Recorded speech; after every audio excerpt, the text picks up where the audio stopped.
There, I'm good.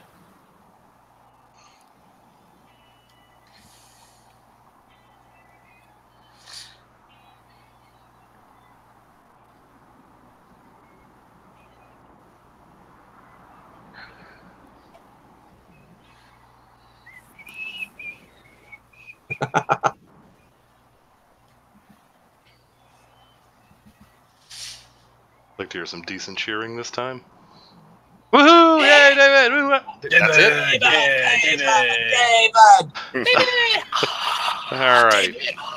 Nicely That done. guy. Nicely done.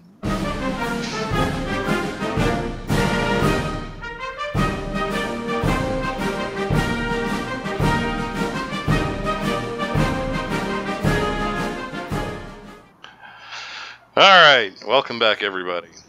Here we go. We have an interesting menu tonight. Starting with Shawn, I already forgot. What was it? Phuket word? Is that correct? Yeah, it's fuckwit word. Fuckwit word. I'm sorry, Phuket. Okay, word. Phuket. How about Nick? I'm gonna call. Do you mind if I call you Nick? I'm gonna call you Nick. All right. We've got him. Presenting. This is a short. It's only a 5-minute one. We should blow right through it. I know I've said that before, but we really should this time. It is called "No Gravity, No Globe Demo: Relative Density on Flat Earth." That's should be just beautiful. I think I know where this is going. You think? We're going to learn of the density of relatives like your sister and brother and aunt and uncle. Yeah, Don't vary. I guess some very dense relatives. Gotcha. All right. Let us see what Nick has to say. Hello, Flat Earth researchers, debaters, and debunkers. Hi, Nick. The Hello, so-called Nick. force of gravity Drink. is only What? required Already? to have us... Drink. Hill? Yeah? Okay.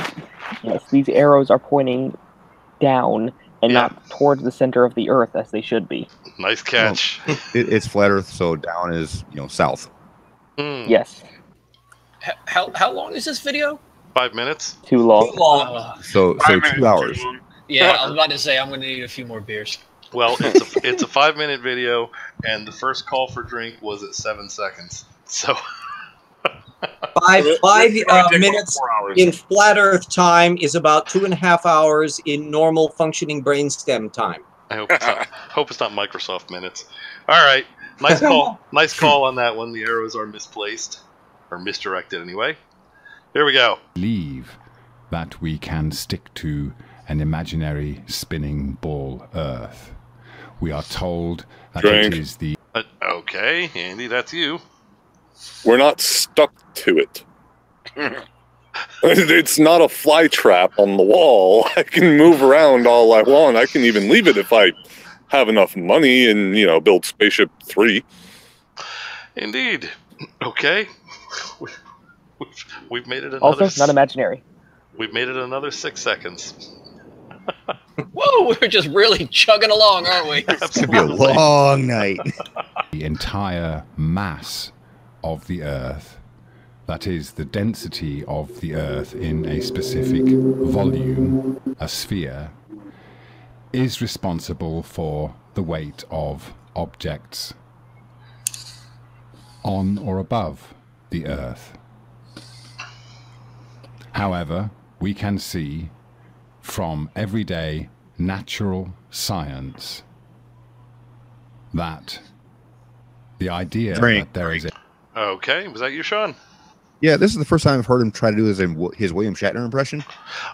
I was wondering about the dramatic pause. Failing miserably if he is. I was wondering that too. Like, what is wrong with his speech pattern? This is the first time I've heard him do this, so this is new to me.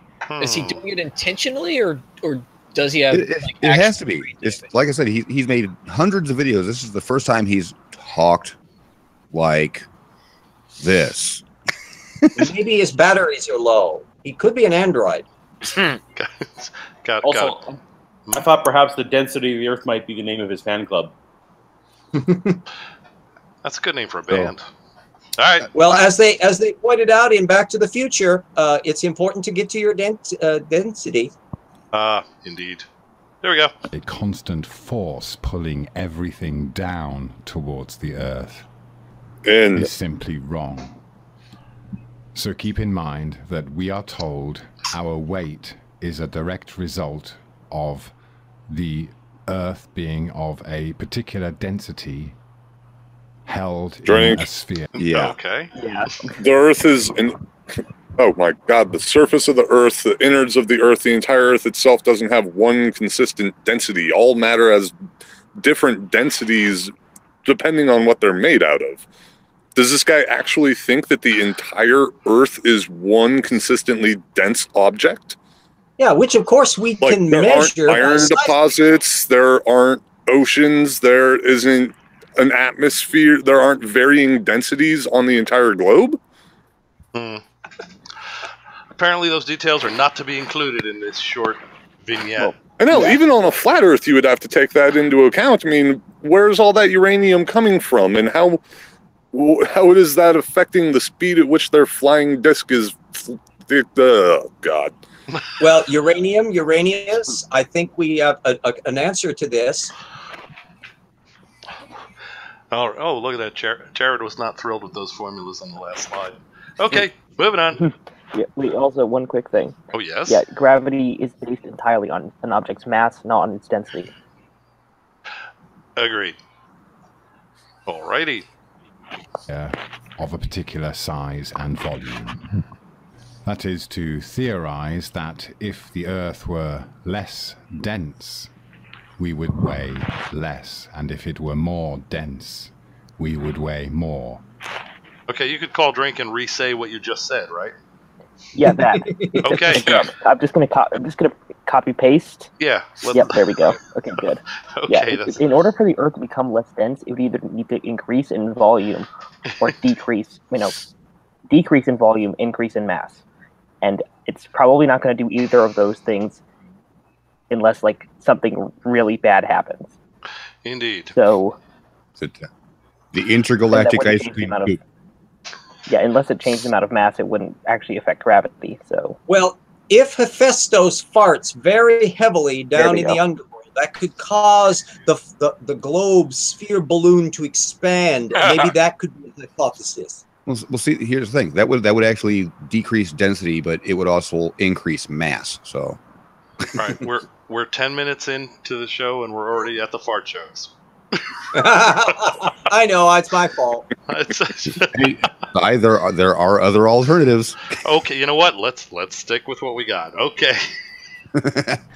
So this means that every atom in these jugs of water, the jugs themselves, is being pulled down to the Earth because of the Earth's specific density in a specific volume. Yeah. Okay. What? Not because of the density, because of the mass. But is this a triple on Hill? Is this another cut and paste from Hills? Yes, it is. Yes. And I hate to clue this guy in, but not only every atom of the water, but every atom of the pitcher and every atom of the table and every atom of the green draperies and every atom of the camera. It's not like gravity is acting selectively on just the water molecules. Well, remember, it does let those birds get up in the air. All right. Its mass. An external force acting on everything on the Earth. So, of course, with the presupposition that there is a downward force called gravity, which is only really measured when dropping things through the air, we then have to counter that force with a buoyant force. But we can see here with these two jugs of water that one is more buoyant than the other. We have the same. All right, I'm calling it now. Drink. Oh, you said it first. You were first, Zach. Oh, but I didn't say drink after you, sir. Obviously, one of those jugs does not contain water. I would say water with a solute. Or there could be salt in one of them. Right. And I would say water with a solute. What I was going to say is his. Yeah, it's not just water. His demonstration. Oh wait, I still didn't say it. Drink. His demonstration here, although is an accurate way to demonstrate the concept of buoyancy in different materials and stuff of that sort, gravity is still a requirement for that to function. I don't see how we can't get this. I mean, okay, because of buoyancy, this goes down. Well, why not to the left? So anyway, moving on. Yeah, exactly. So, SciStrike, are you playing this on a player that is capable of changing the speed of the video? Oh my God, I love you so much, Paul. You are my hero. But I Burn the egg. like It is a witch. Thank you. listen to William Shatner. Does anybody remember Mrs. Doubtfire, the movie? Yeah. Absolutely. Yeah. So the kids show that he replaces in the movie, this guy sounds exactly like that guy. Now listen, I know that there's like 3 levels deep of that guy references I just made because I have no names. And I'm like 30 seconds from passing out right now. Okay. He sounds like William Shatner and Patrick Stewart had a love child, and that's what came out. All right. And has been weaned on Benzedrine. Yeah, and then that One of love the half child time- is out of his mind on Quaaludes. To answer your question, yes, it's running in through VLC, so yes, we could speed it up. Are you requesting we do so? Go to 125. There we go. Let's see how this works. Amount of water I think he's about to with test the jug problem on solution the right solution.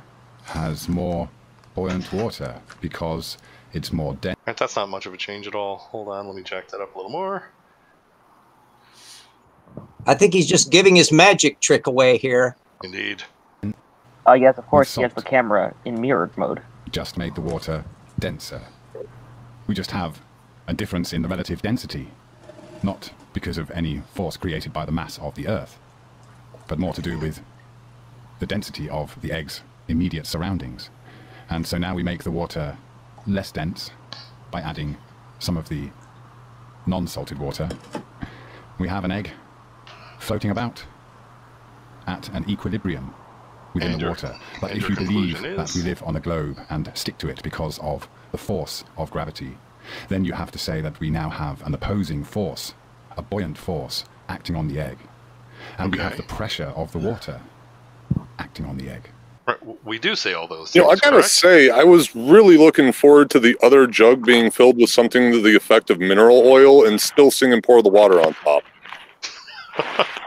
Sorry. And also, if by some strange happenstance we push the damn jug to the right so that it no longer had the table under it, why would it not float in midair? Why would it cause it to fall to the ground? Does he have an explanation of the falling thing in his philosophy? I do not think so. I think they will just repeat the buoyancy argument. And this speeding up seems to have helped a little. All right. Yeah, he sounds slightly faster incoherent, Mhm. but at least he's not doing a boring impression of somebody who has been on too many lewds. I assumed VLC was going to do the Well- chipmunk voice. Apparently not. Quick thing is just that he here is making the same mistake that all flat earthers make. They assume a false dichotomy of either difference in density causes things to fall or it's gravity. And the strange thing about it is it's flat earthers who make that dichotomy, because we don't make that dichotomy. We assert that both gravity and density stuff can exist. So somehow they think that by demonstrating one they disprove the other. Yeah, Yes. and ultimately, all density is a reflection of comparative displacement. Objects float for the same reasons birds fly or parachutes work, because they displace a volume of material that's equivalent to their own mass within that gravitational frame. I was just reading the comments. There is some doubt that Nick is serious. That the effing guy is for real? Well, we know. I've never met this person. I think I would be bored silly by this person if he does what he seems to do in the film so far. Well, I've been interacting with Nick for 2 years now. He's very deceitful. I don't know what his motivations are, because he's never monetized anything, but he does live near Eric Dubé. So take that as you will. So you So you're suspect saying some there's something in the water. contagion. You are. I think Contagious, stupid. Okay. I think there's greased palms. Put it that way.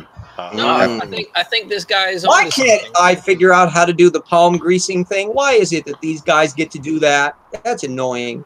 Because it takes a lot of pocket money, and Dubé has actually, throughout my studying of him, I found out that he actually won a governmental lawsuit for an anti-vaxxing suit, and he got a huge settlement out of it. Oh my! That's why he's living in Thailand right now, because he's not allowed to come back to America.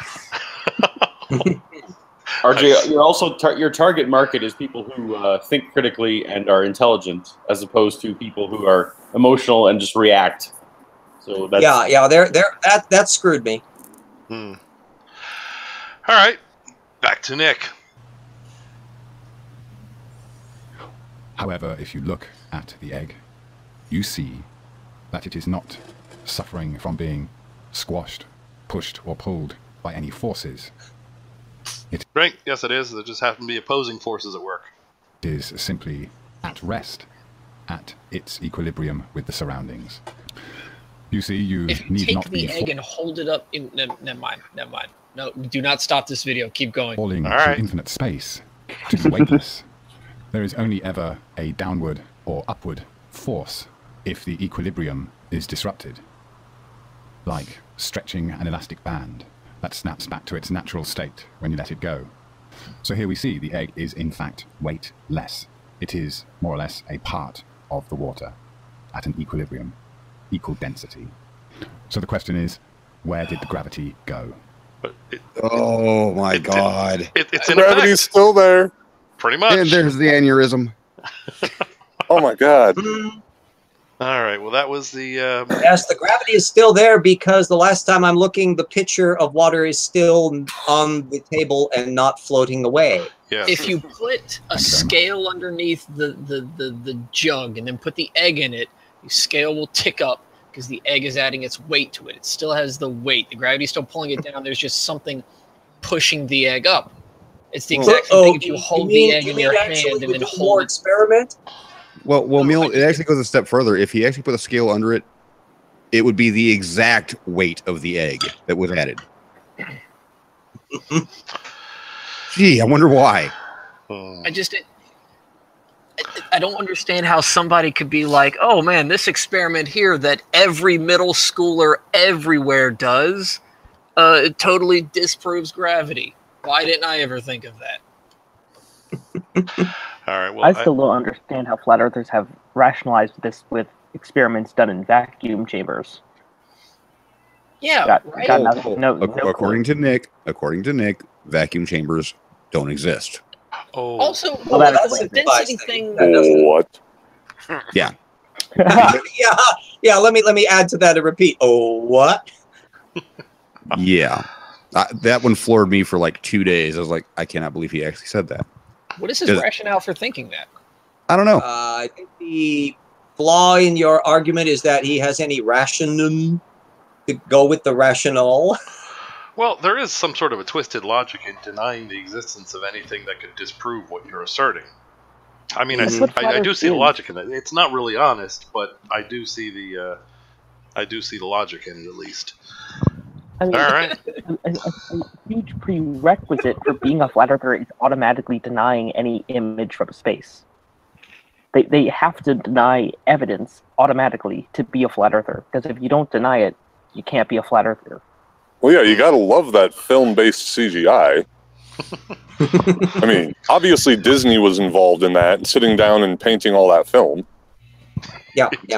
You mean the one that was like 30 years before CGI was invented? Yeah, those. Well, and as I said, Galileo Several made of them. use of CGI in 1600. Oh yeah, he's got a telescope. Duh. Well, although back in the Saturn V days, we could have done CGI. It just would have been like, do you remember ASCII art? Oh yeah. You would just have to hold your CGI like very far away from the observer to make it convincing. Yeah, the Egyptians tried a CGI, but it's kind of hard to do in just a stone. Indeed. All right, that really okay. So that was 20 minutes for a 5-minute video. That's actually better than our usual speed. All right, next. We're way ahead of schedule. We are. And that was the didn't whole even take an thing? hour to do that. It was a Well, 5-minute. It was a short. Well, we did have to speed it up by 25%. Yes, did. we did. And He didn't actually do anything, though. No. Well, he put an egg in some water, and then in some water with probably salt. Mhm. Yeah, he's. Yeah, well, I put eggs in salty water every Sunday when I make hard-boiled eggs. That really doesn't mean that I'm doing science every Sunday. Well, you're debunking gravity every Sunday then. Well, see, Yep. what And you cooking eggs. failed It's to like do the was guy to is make a trying to disconnected do a magic assertion. trick behind the screen, but forgetting to put the screen up first. Oh, that's what he's doing. He's making soft-boiled eggs. How long do they take to soft or harden up in cold water? Now, what if he had sussed the egg first? Well, then the water would get Well, like. I'm just hoping that he made sure to put a little bit of vinegar in the water first. I mean, it does make peeling the shell a lot easier. I'm All so glad right. this has turned into a cooking show. Yeah. Bam! Maybe we should move on to our second feature, which is from Flat Earth Talk, and this is now I'll let you know ahead of time that the first word is in all caps, so it's very serious and being shouted. Proof. I'm always impressed by caps. Yes, all caps. All caps. Proof. No one's been to space. Here's why. No punctuation. Oh, good. Good. Well, see, I would talk in Well, caps I'm when I got already- neighbors that are sleeping. Reset the speed is to 1 again. Yeah. I said it Okay, back. Paul, you are now no longer my favorite person. I would talk in all caps, but my neighbors are sleeping, so I can't. Understand. I try to talk in italic. Oh, wow. All right. Here we go with this fabulous. Oh, by the way, this one is a 13-minute and 31-second one, so it's not going to kill us. Let's see what they have to say. Ow. Oh, no. There we go. Let's fix that. Their music was in Beginning caps, at an too. altitude of 1,000 miles and extending an additional 25,000 miles lay lethal bands of radiation called crap. the Van Allen radiation belts. Every space mission think I in actually history watched with this the humans other on day. board, from both the United States and Soviet Union. Yeah, this just came from out the on the first 3rd. in 1961 to the present has been well below this deadly radiation field. Mercury, Oh, wait, drink. It said nobody has passed this deadly radiation belt. Drink. Sure they have. Gemini, Soyuz, Skylab, the Space Shuttle, all maintained altitudes well below 1,000 miles. All except Apollo. Wait, what? Whoa, In wait. 1998, Wasn't that kind of their point? They weren't supposed to go higher. Yeah. And also, if he is arguing no one's passed through the Van Allen belt, and the Van Allen belt was ascertained by the space satellites that he says don't do that, why does he think there is a Van Allen belt there at all? Why can it not be actually made of cake frosting? Well, if you're going to go that far, you might as well ask how there are belts on a flat Earth. I mean, what do they actually assert? How does this disprove the idea that the Earth is a sphere? She's saying no one's ever been to space. I mean, even if things can only go into low Earth orbit, that it can still be a sphere. Yeah, I really want to know Fuck, how I'm in trying the to- world I'm do trying they to find think that things are just randomly floating under the dome? Did they get snared up in the sun-moon cable system and they're just kind of, like a pair of shoes in the ghetto hanging over a high wire? Things do get stuck. All right. And remember, nobody ever thought the Earth was flat until NASA faked it. Yes. Okay, I want to make that clear that there was just this hidden secret, this cabal, and the secret knowledge. Nobody ever tumbled upon this like in the 18th, 19th, and 20th centuries. Okay, let's move on. All right. All I can figure is NASA must have existed a lot longer than we've been told. Like, Well, Galileo again. Remember, he was part of the Penguin Illuminati. Indeed. All right, moving on. Space Shuttle flew to an altitude of 350 miles, one of its highest altitudes ever, hundreds of miles below the beginning of a field of radiation that was so severe that the astronauts inside of their shielded spacecraft and inside of their shielded spacesuits saw flashes of light with their eyes shut that they described as shooting stars, due to radiation penetrating first the shuttle's shielding, then their spacesuit shielding, then their skulls, and finally the retinas of their closed eyes. Okay. Drink. Okay. That radiation that they're witnessing in their eyes isn't from the Van Allen belts. That's actually just cosmically generated. It's from way beyond our solar system. Yeah. Yeah. Noise, pretty much, right? And of course, is he arguing that they actually did go to 300 miles orbiting over the not flat Earth? You see, this seems to be a problem of mixing apples and oranges with cucumbers and aardvarks. Pretty much. Especially. Did anybody notice that she said it penetrated their skull and then their closed eyes? Yeah. Yes. Yes, Yeah. notice that. And Okay, newsflash, we're all snails. A funny thing happened on Right. Well, and it's not like we aren't being bombarded with neutrinos every second of every. Yeah. Yeah. Good All the God. time. Okay. Ugh. And so let's see. Yeah, try to put spin on your neutrinos. All right. She was talking about people that went to You want space. integer spin? She, Mhm. all right. I'm gonna start again.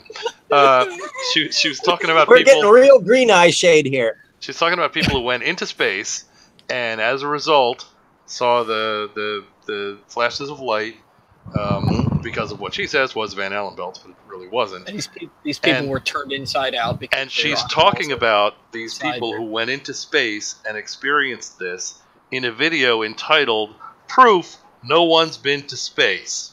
Into space, yeah. I Yeah, we think seem to have a certain incoherence in the internal logic of the presentation so far. Am I right to have detected? Well, let's be fair. It did say to wait till the end of the video for the entire proof All in all right. capital letters. all right, That's Probably- true. It could be a sudden high baud rate all right. as we trip over the data. I have a sad feeling we're about to see something about the Orion spacecraft and our Very new li- very launch likely. system. Yeah, Very likely. odds are. I say Or we just vintage end film. the video now. What? I say we just end the video now because since when do we take orders from people like this? We are our own people, dang it. Fuck that conformity. Neutrino, the new PC word for Unix? I don't know. Maybe they're using reverse psychology. Oh, Don't you look! have to have a psychology before you can do a reverse of it? No. You just that's what they want you to think. Hey, I just got net points. Okay, kick ass. All right, moving on. As a result, CNN issued the following report, noting NASA's unpredicted surprise. The radiation belt surrounding Earth may be more dangerous for spacewalking astronauts than previously believed. Turns out they're actually not. Phenomena But known anywho. as the Van Allen belts can spawn Drink. killer Okay, Shawn, it was you, I think. She's citing a CNN report. They even printed it on the screen, but she's reading something. She's not Mhm. actually showing the CNN report. And of course, no date, no provenance, no way to check up on it. What are we supposed to use our Ouija board to locate where the hell she's my- getting my this? favorite thing- And even if it was, that's probably even if it did exist, it'd be old as fuck. This is like creationists citing like 1985 papers. That's But what I it- was going to say. But at least they would show their source. at very least. Indeed. All right. The very well, most. All right, And dangerous. you got to radiation. remember, if they actually did reference the source that this film is probably discussing, they'd have to use words like encyclopedia. It would really confuse their audience. You may be right. Here we go. electrons when the Earth's magnetic field changes. These electrons that are being studied could have an important effect, not only on Drink. satellites, Oh, which okay. have happened Hill? I forgot the part where all the CNN reporters became NASA scientists. Yeah. This is all Scientists common destroying knowledge. the Van Allen belt. Yeah. Yeah, it was like an executive order or something. I Hmm. think under the George Bush Sr. In preparation for the later years where they would be Oh-ho. declared fake news. To be fair, compared to the current administration, CNN is looking awfully sciencey. True. in the past, but could also affect the astronauts by creating large doses of radiation that could influence their health. Yeah. The electrons If you can leave them there. penetrate through various materials, including spacesuits, and can pass through, in fact, the walls of the space station, and can create high charges deep inside of these objects. Okay, is she talking about Skylab? We don't know. She doesn't know. Oh, here we go. Let's skip to 2015 and see what NASA has to say about this. Ooh. Okay. Here comes Orion. Crap. At least we're getting into modern times. All the way to 2015. Orion, you called it.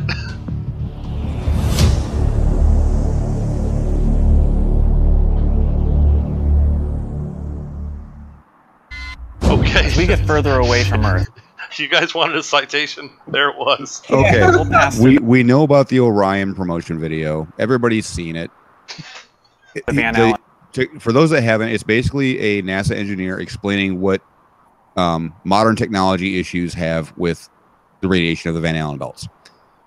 Back in the day, when we actually went to the moon, we didn't have digital technology. Everything was analog.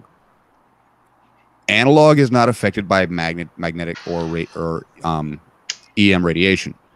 Thank you, Shawn. Thank you. Modern technology has that problem. Once you start getting into integrated circuits, you have to worry about little things like ionized particles. It will screw it up. And a screw up with modern technology will kill everybody on board. So, Oh my God, could you imagine an analog computer capable of actually running the Orion spacecraft? Oh my God, it would be it'd be a city. It would be the space shuttle all over again. All those cute little vacuum tubes. Isn't my impression that there are only like 5 videos or so that flat earthers use, and they kind of recycle them Rolodex style, video after video after video after video after video, because that's all they ever have to show? It does I seem that think way. we can skip the entire Orion segment because I just summed it up. Also, Yeah. we can skip it A because yawner. we've done it already. All right. Yep. On a video since I've been doing these hangouts, we have covered this. We've know seen, because I remember that dude's face. I recognize that fellow, indeed. And I'm sure because we cracked some joke about his ears. I mean, once we extract head from ass the first time, the repeat head from ass extractions are really unsanitary. All right, this looks like we've. I tried to. Oh my God! I did a quick search because I wanted to find the original video for this, and I went to Google, typed in NASA Orion and Van Allen belts, and I tried to find the first page is entirely NASA admits they can't get past the Van Allen belts. Lovely. Yeah, once these things become a trope, they continue to recycle through the frame in the same way that we get the same quotes popping up among anti-evolutionists. And I'm telling you, they're just the human centipedes of the internet. And, well, the problem with what Hill just said there is people who don't know are going to see that. People who don't know how to refute that are going to see that. They're going to do a search, and they're going to see a full page of NASA or whose saying... scroll down finger has atrophied to the point where it can't dawn on them that they need to move beyond the idiot websites. Indeed, but Palladius in the chat just says, "Why does no one mention the Van Allen suspenders?" Yes, indeed. Yes. Well played, sir. Well played. Indeed. All right. That's what the Van Allen suspenders. That's what happened back in 1890, and then they realized that was no longer fashionable, so they went and junked the old bow tie section and moved on to the Van Allen belt. It was all Art Deco conspiracy. According to the public chat, shouldn't it be the Van Halen suspenders? Ooh, points. All right, we seem to have made it past that video, and let's see, did NASA already pay? Yes, we Well, did. But that was only if they come in a Lagrangian size. That was... Yes, no, there is no Van Allen garter belt. That would be his wife. Okay. And then before that, the much more ancient Van Allen sash. I am in complete. Man, where's my Van Allen codpiece when I need it? I'm gonna hit play. There, now. you don't have to worry about radiation. Hit and play. Through this region of space. For this flight, it's time to head home. Other than the alleged Apollo trips, all other manned spacecraft have stayed below the belts. These belts do not officially begin until an altitude of 1,000 miles is reached. But when one space shuttle crew was brave enough to go nearly 400 miles above the Earth, they started to experience some unusual effects. No, it's not unusual at all, actually. Shooting stars, which were a result of the radiation hitting the retinas of their eyes. Is this the same video? Yeah. Apparently You know, so. if you close your eyes and point your head towards the sun, you'll see the same damn thing. We recommend the guy making the video turn to the sun and not close his eyes. This may improve his... I'm pretty sure that's the whole reason why he's making this video, is he forgot to close his eyes when he looked at the sun. Also, Fino says he had a Val Halen sash once. The doctor gave me a cream for it and it went away. Lovely. All right. Behind where I landed, we'd have landed right back in that crater. When interviewed, Alan Bean of Apollo 12 initially stated that he had not gone through the belts and did not observe any effects caused by them. Hold on. Okay. What is with the background audio being like some kind of like hypnosis thing going on? I'm not entirely sure, but I do have to say I'm not thrilled with the audio all the way through this presentation. It's trying to attack you using white noise and black magic. Man, it's actually giving me a headache. Ooh. All right. And we're back. Okay, we were in space shuttles. Now we're back to Apollo. Okay. Effects from the Van Allen radiation belts. No, now I'm not sure we went far enough out to encounter the Van Allen radiation belt. Maybe we did. When it was pointed out that the flight pattern took him through the belts, he changed his story. The belts are 1,000 miles to 25,000 miles above the Earth. We went right out through them. No effects on your cells. We didn't even know it. I don't think anybody... Well, Van Allen radiation belts were only a speculation at the time of the Apollo missions, and they damn well knew, hey, if there is this radiation field around the planet that absolutely would correspond with our magnetic field, there's a certain path we should take to avoid imminent doom, and they did as such. Exactly what was done. Yeah, so in other words, we are pointing out the fact that this Nimrod, instead of relying upon secondary footage, doesn't bother to actually work out what actually happened on any of those space voyages. He's not even watching his own video. The guy didn't change his story. They asked him, they said, did you go through the Van Allen belt? He was like, I don't know, maybe. I mean, I don't think we went that high. And then the guy's like, well, you did. And he's like, cool, then I guess I went through it. Right. Oh, by the way, Mr. Unite says he has a Van Allen Sporan. Go for you! Nice. Radiation belt, but we didn't feel it inside, and we didn't get any, added radiation. The space shuttle went to 365 miles a few years ago because I worked in news. I saw CNN. They said that the radiation belts surrounding Earth are more dangerous than previously believed because the astronauts saw shooting stars with their eyes closed just when they got within 600. Radiation belt. We saw shooting stars, but they're not shooting stars from with your eyes closed, although they look like it. If you're out in space beyond the Van Allen belt, and probably within the Van Allen belt, and close your eyes and just pay attention. You don't notice it unless you pay attention.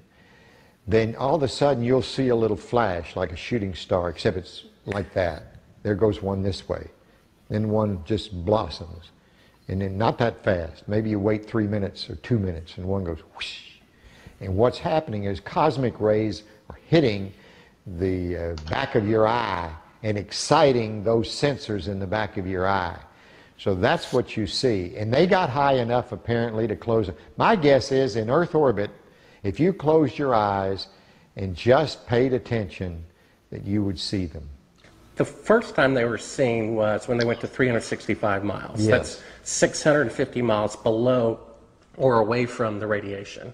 Yeah, see, it's below. My guess if they just did it tonight. But see, if you're just going to sleep or closing your eyes or it's dark, you don't notice them. But if you'll close your eyes and pay attention, which we had an experiment to do, by the way, Then you see them whistling by. Not on our mission, by the way, they hadn't been discovered yet. I saw them one day on the moon. It wasn't dark, and it was kind of dark, and I saw this flash of light, and it looked like it was on the moon, but really it wasn't. It was a flash of light in my eye. Some scientists argue that the trip through the belt... Okay, hold on. Now, he just explained... Why did he include that in this video? Why did he include the explanation that counters what they were saying earlier? Because he's a simpleton git. Oh, all right. Okay. Approved. Got it. One other point, during that little interview section, the interviewer, which is the producer of that first video, of course, said that the first time it was ever noticed was on that shuttle mission. But this is a guy that went to the moon and says he saw it too, which means the first time that it happened wasn't on that shuttle mission. Right. They just didn't know what it was at that time. Clearly, and of course, he also flatly is saying he was on the moon, and our Nimrod guy is flatly calling him a liar. And can't we all get them together and have mud wrestling to settle it? I mean, nobody so far in this production has brought their A game. There is no A game. Putting this video together. Hell yet. This guy wants to prove to us that nobody has ever been to space by breaking down exactly how we got to space and exactly what happened to us when we got to space. Then putting somebody on camera that has been to space. I do got one question though. Yes. This video is by somebody named Flat Earth Talk, correct? Indeed. So why is this a video? A pre-produced video. So you think this would be more suited to a podcast? Well, not even that. It's a pre-production. It's a production style video. It's not a Flat Earth Talk.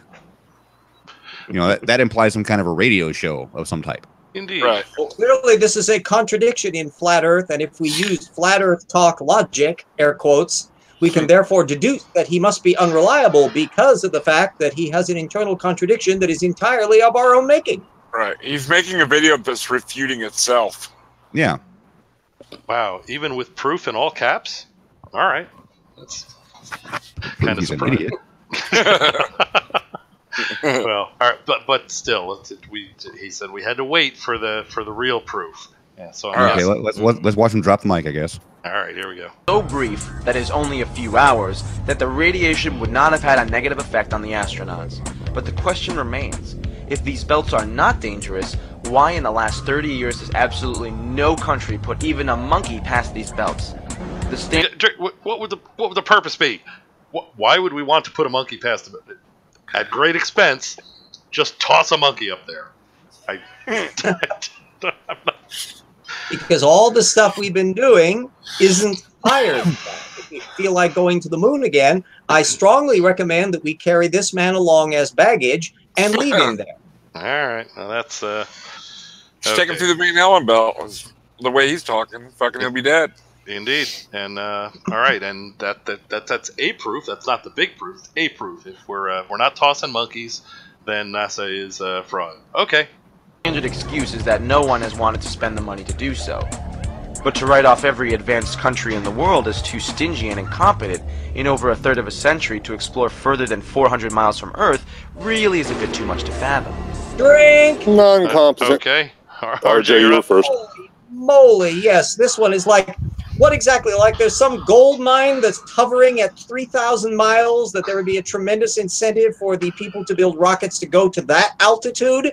I mean, there's some space, followed by some more space, followed by some more space, followed by some more space, and you got to do that an awful long time before you bump into something like the moon. Indeed.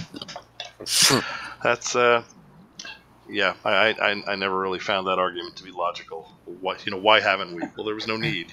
It's freaking expensive.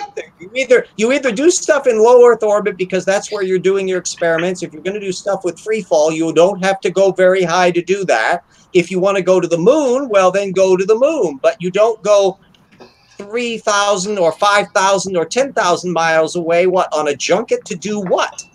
Yeah. Right. For what purpose? The scenic, man. The scenic. Just see the view and get some sights. Just seeing the atmosphere, non-literally, of course. Well, apparently we're going to be doing all that kind of stuff soon, because did anyone hear the vice president, talking about all the great stuff that's coming. We're going. We're going to the moon. We're going to Mars. We're going to dominate space the way we dominate Earth. It's going to be. It's going to be by huge. what? Spreading microbes all over a clean room? Right. Yeah, something like that. And I'm sure everyone's seen the picture of him with his big flat hand on the thing that says "sensitive equipment, do not touch." Now, when he says we're going to dominate them just like we do the Earth, does he mean the human race, or does he mean America? He means America. He's okay. America. Those are synonymous. Yeah. And he's going to do that by further cutting our space budget?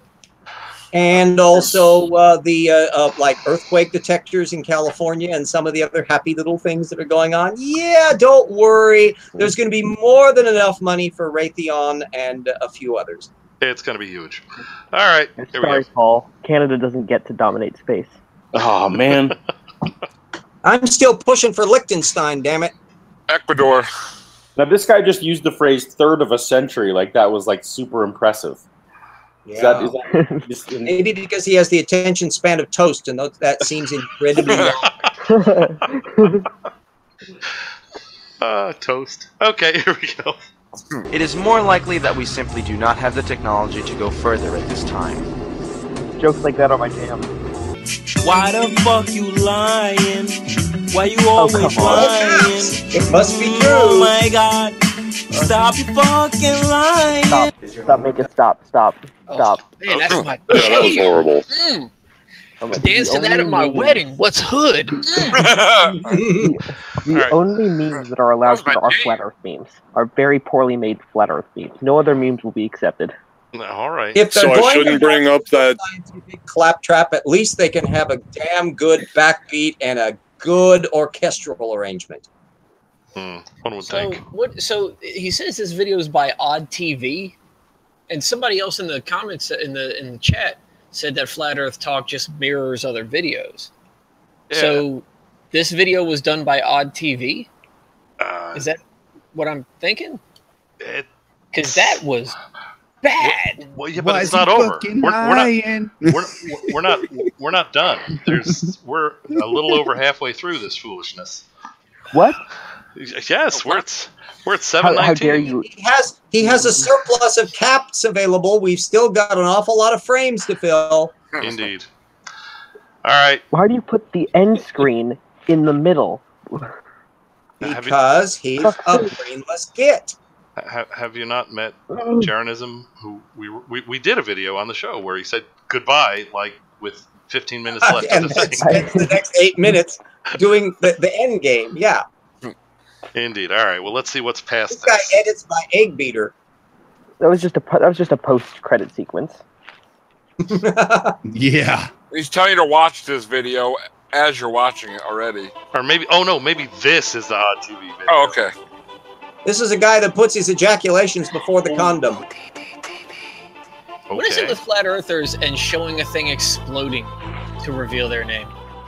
NASA It is claims an that we analogy for what successfully happens in landed their man brain. on the moon 6 times between 1969 and 1972. Yes.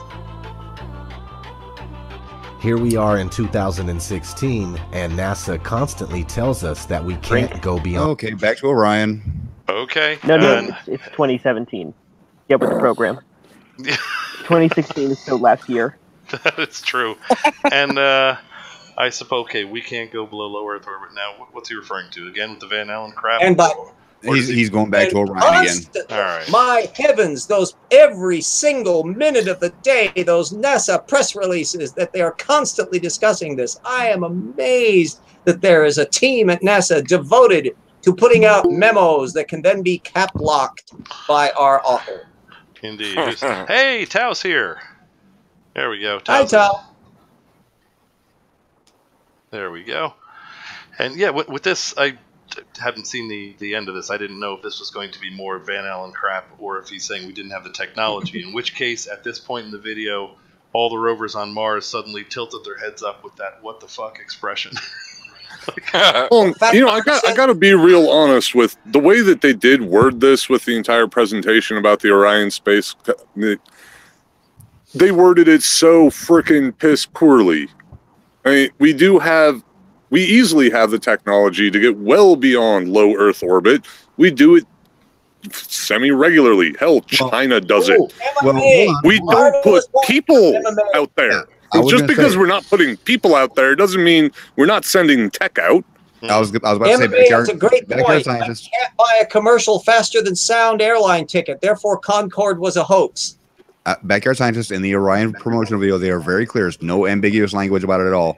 That with our current technology, we don't want to send humans past the Van Allen belt until we know that the technology is safe through the Van Allen belts. Well, I know it's the way that they clip and weed and cherry pick what they want for flat Earth videos. It drives me absolutely insane.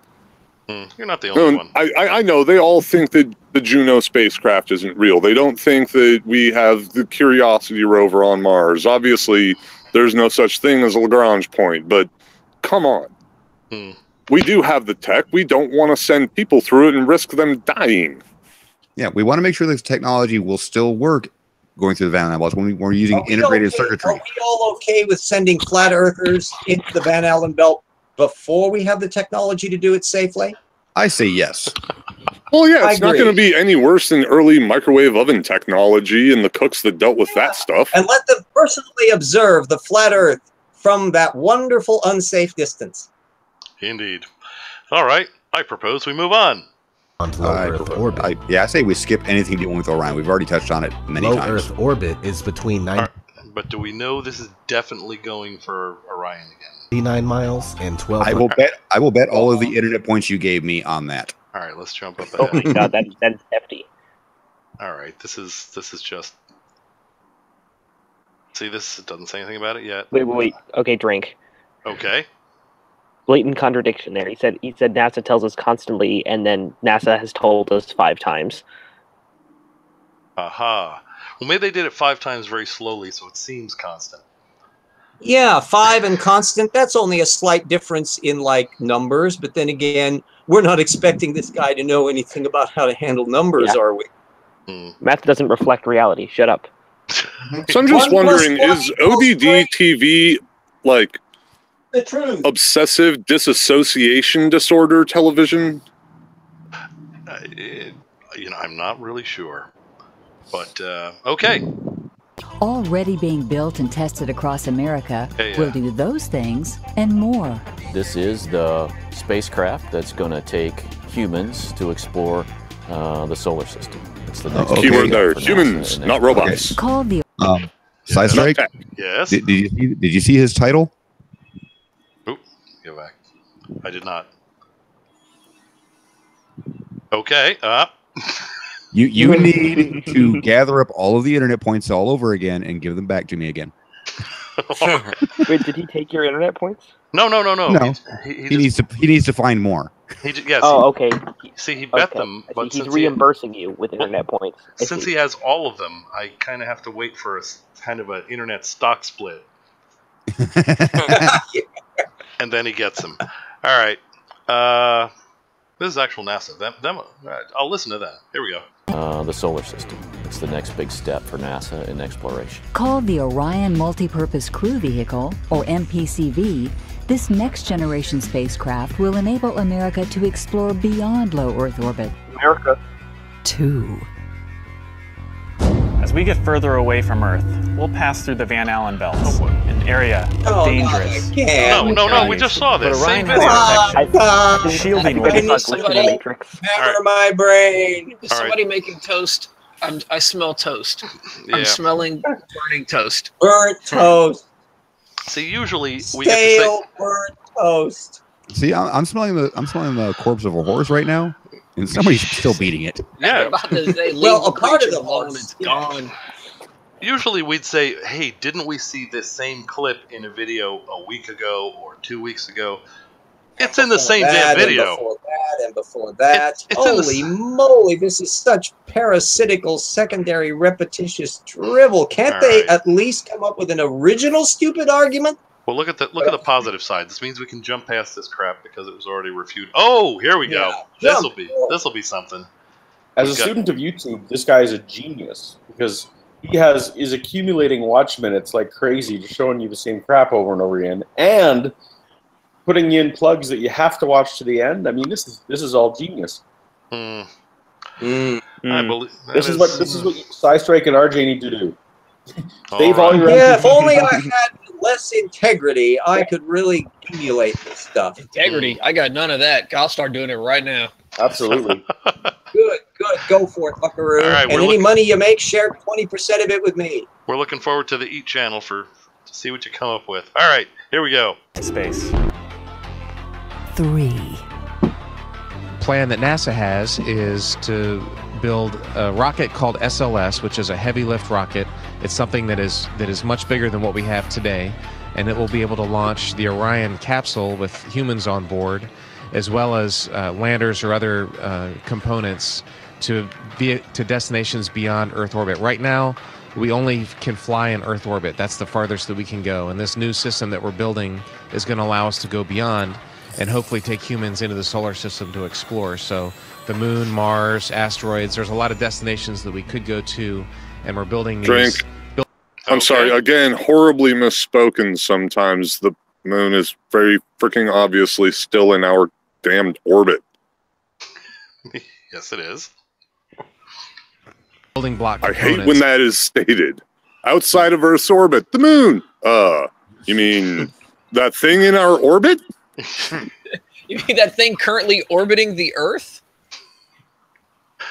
Interesting. Yeah, that is pretty common, isn't it? We can look at orchard. Yeah, I do hear that fairly often. I wish there would be a federal law passed. All flat earthers must start their video with saying, here is how big I think the sun is. Here is how big I think the earth is. Here is how large I think the earth is, exactly what its mass is. Here is an eclipse predictor based on flat earth model that will predict the next 1,000 years worth of eclipses. Now I can go and trot out the damned Orion video only after you get past that necessary hurdle, or we get to shoot them to the sun as in The Simpsons. Thank you for the comment on the conversation. But then they have to go through the fucking Van Allen belt. You can't send them to the sun; it would kill them. You go at night, damn it! At night. Touche. Right. 3.5 minutes left. Here we go. In order to allow us to do that eventually. 4. The kinds of technologies that we're testing out on space station are definitely helping us with our goals of going beyond low Earth orbit. So we have a really robust exploration program at NASA. 5. Wait, what is the? What That was kind of a seductive sounding 5. Well, the 4 There was we that way go. too. But what are each one of these little segments? Are these supposed to add up to a proof of some sort? What they're trying Yes, they're trying to prove that we're building an SLS and the Orion capsule. All right, well, because in number 3, And they as were talking clearly about. shows, 0 plus 0 plus 0 plus 0 equals 5. In number 3, they were talking about sending humans for exploration outside of low Earth orbit, and that's what they continuously talk about. And they're trying to place it around that we've never left Earth orbit at all with non-living things like They're trying rovers. to. They're trying to confuse the fact. They're confusing the fact that we've sent stuff past low Earth orbit without a human on it, but not since the the moon. And back then we had analog computers, so we were safer. That's what I don't think they understand is they're not talking about. What they're trying to say is that we haven't sent anything. But all of these things that these people are talking about is sending humans past the Van Allen belts with modern technology. I get that. That's what I'm saying, though. I think they're trying to confuse the two. Or the flatter equivocation I've seen. Nobody has ever sailed across the Atlantic Ocean by constantly showing clips from Carnival Cruise Line commercials. All right. What does any of this have to do with eggs floating in salt water? Yes. It will all be revealed. Pay no attention to the idiot behind the curtain. Or the idiot in front of the curtain putting eggs in water and saying, there, your Earth doesn't exist. Yeah, gravity isn't real. All right, let's see what 5 is. And unlike the previous program, we are setting a course with specific and achievable milestones. Early in the next decade, a set of crewed flights will test and prove... It's been a long time ago because he looks young and hopeful. Yeah, right. The systems this is before the country got to him. And intelligent. for exploration beyond low Earth orbit. So how did we send humans to the moon 6 times so early on, but we can't figure it out in 2016? A, we can figure it out. B, we still know how to send shit pretty goddamn far out there. We don't want to risk human life recklessly and needlessly because we're not in the midst of a space race trying to bury communist Russia. And we want to send communist USSR. We need better rockets to do that. If we wanted to send something that was slightly bigger than your refrigerator, we could use Apollo 11 quality technology. If you want to do something bigger, you have to have better engines. Yeah, like, it's not that we can't figure it out, it's that ain't nobody paying for it. Our space budget keeps getting smaller and smaller and smaller. Again, the technology. If we could up it to at least like 5 cents per dollar instead of half a cent per dollar. Sorry, Shawn. Again, I'm done. It's about the difference in technology. We are no longer using analog devices. That's all it is. But we can still get to the moon, though, right? Well, the main thing has to do with the payloads. They really are talking, once we got into the space shuttle era, that was another reason why the space shuttle, which carries way bigger payloads than the material that we sent to the moon, but it could only get up to low Earth orbit. We really want to be able to do stuff that can send large equipment. Some of the spy satellites the damn military wants to use are rather large, and that's why they had their own special space shuttle. So if you want to send small stuff, yeah, it takes a rocket the size of an office building. If you want to do something even bigger, you either have way better engines or build even bigger rockets, and maybe we can get the little Mr. Caps here to pay for it. It actually has nothing to do with the better engines. It has nothing to do with the bigger rockets. It has to do with integrated circuitry. That's all it is. If all of our technology on the payload, which would be humans at this point, is dependent on something that is very susceptible to any kind of radiation, we have to make sure it's going to be shielded enough to where they don't die when the technology fails. That's all it is. That's very true. All of our extraplanetary equipment that we do send out, things of that nature, they aren't actively running when they're going into their orbits. They're robotically asleep, I guess you could say, for jokingly fun. They're not running. They're not on. So they're not as susceptible, and the launch vehicle is pointed in a general direction and shoot it. And yes, even to this day, nobody can yet engineer a craft that can spend like a week on Venus. With humans on board, that life support cannot be shut off while they go through the Van Allen belts. It has to be on, so it has to be able to make sure that it doesn't fail. Otherwise, you got dead astronauts by the time they get to where they want to go. Yeah, well, the technology is the part that the flat earthers and moon hoaxers leave out, because then you can make what NASA says sound like it supports what the flat earthers are saying. That, yes, humans will die, but not because of being a human in a spacecraft in the Van Allen belts, but because the support technology that keeps them alive is susceptible to failure. Right. And that leaving that out, it's deception by omission. That's just nasty. Oh my God, you don't think these folks are dishonest, do you, Shawn? You're gonna ask me that? All right. Or his head is too buried far up his ass to notice what the truth is, and he hasn't been able to move beyond the caps lock. Indeed. All right. We're closing in on this one. Very nice. How was it so easy to go to the moon in 1969 it was using a breeze. this flimsy lunar module? Flimsy? Well, it had a 40-story office building underneath to get it there, or did you forget the big Who was rocket already part? on the moon filming the arrival of the module? Nobody was on the moon filming the module, you idiot. Okay. This is after... Oh, sorry. You have the lander and the orbiter. That's from the... Fuck's sake, Shawn. Yeah, we're all going to say the same thing. Shawn, you started first. Go ahead.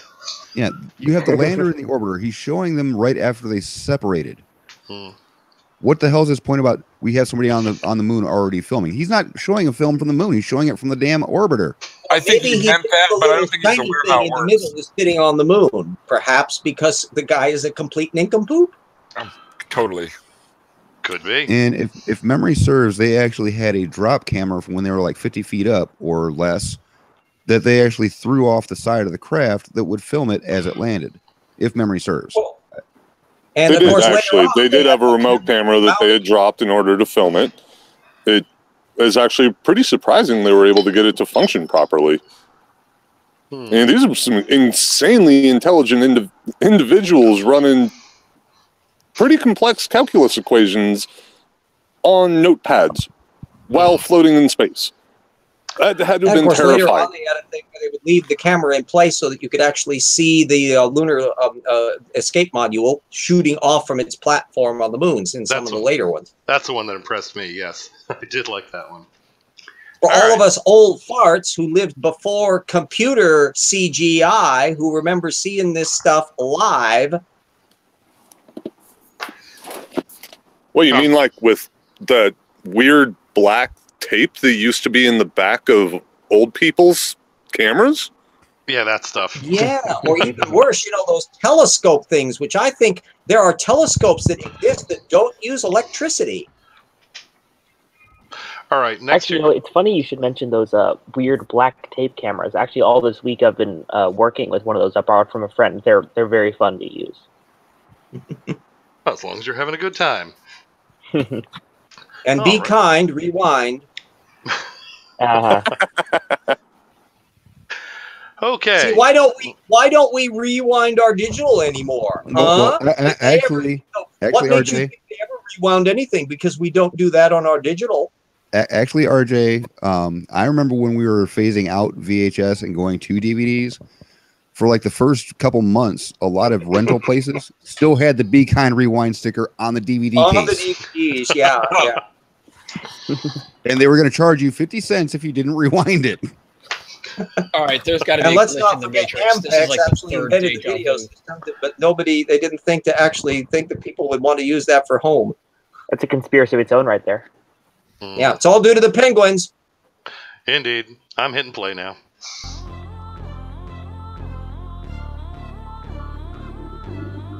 Was it the same person who stayed back on the moon and filmed the departure of the module? No, that would be the remote camera drop that Shawn and I already talked about.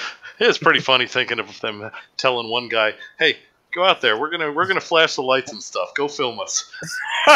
Let's just sneak a fourth person onto an Apollo. He's still there. He's still waiting for his check, his residual check. The goddamn it heard round the world. All right, here we go. All right, Gary, we'll be back for lunch. And I don't think that one was from Apollo 11. 99, proceeded, 3, In the blooper 2, reel. 1, ignition.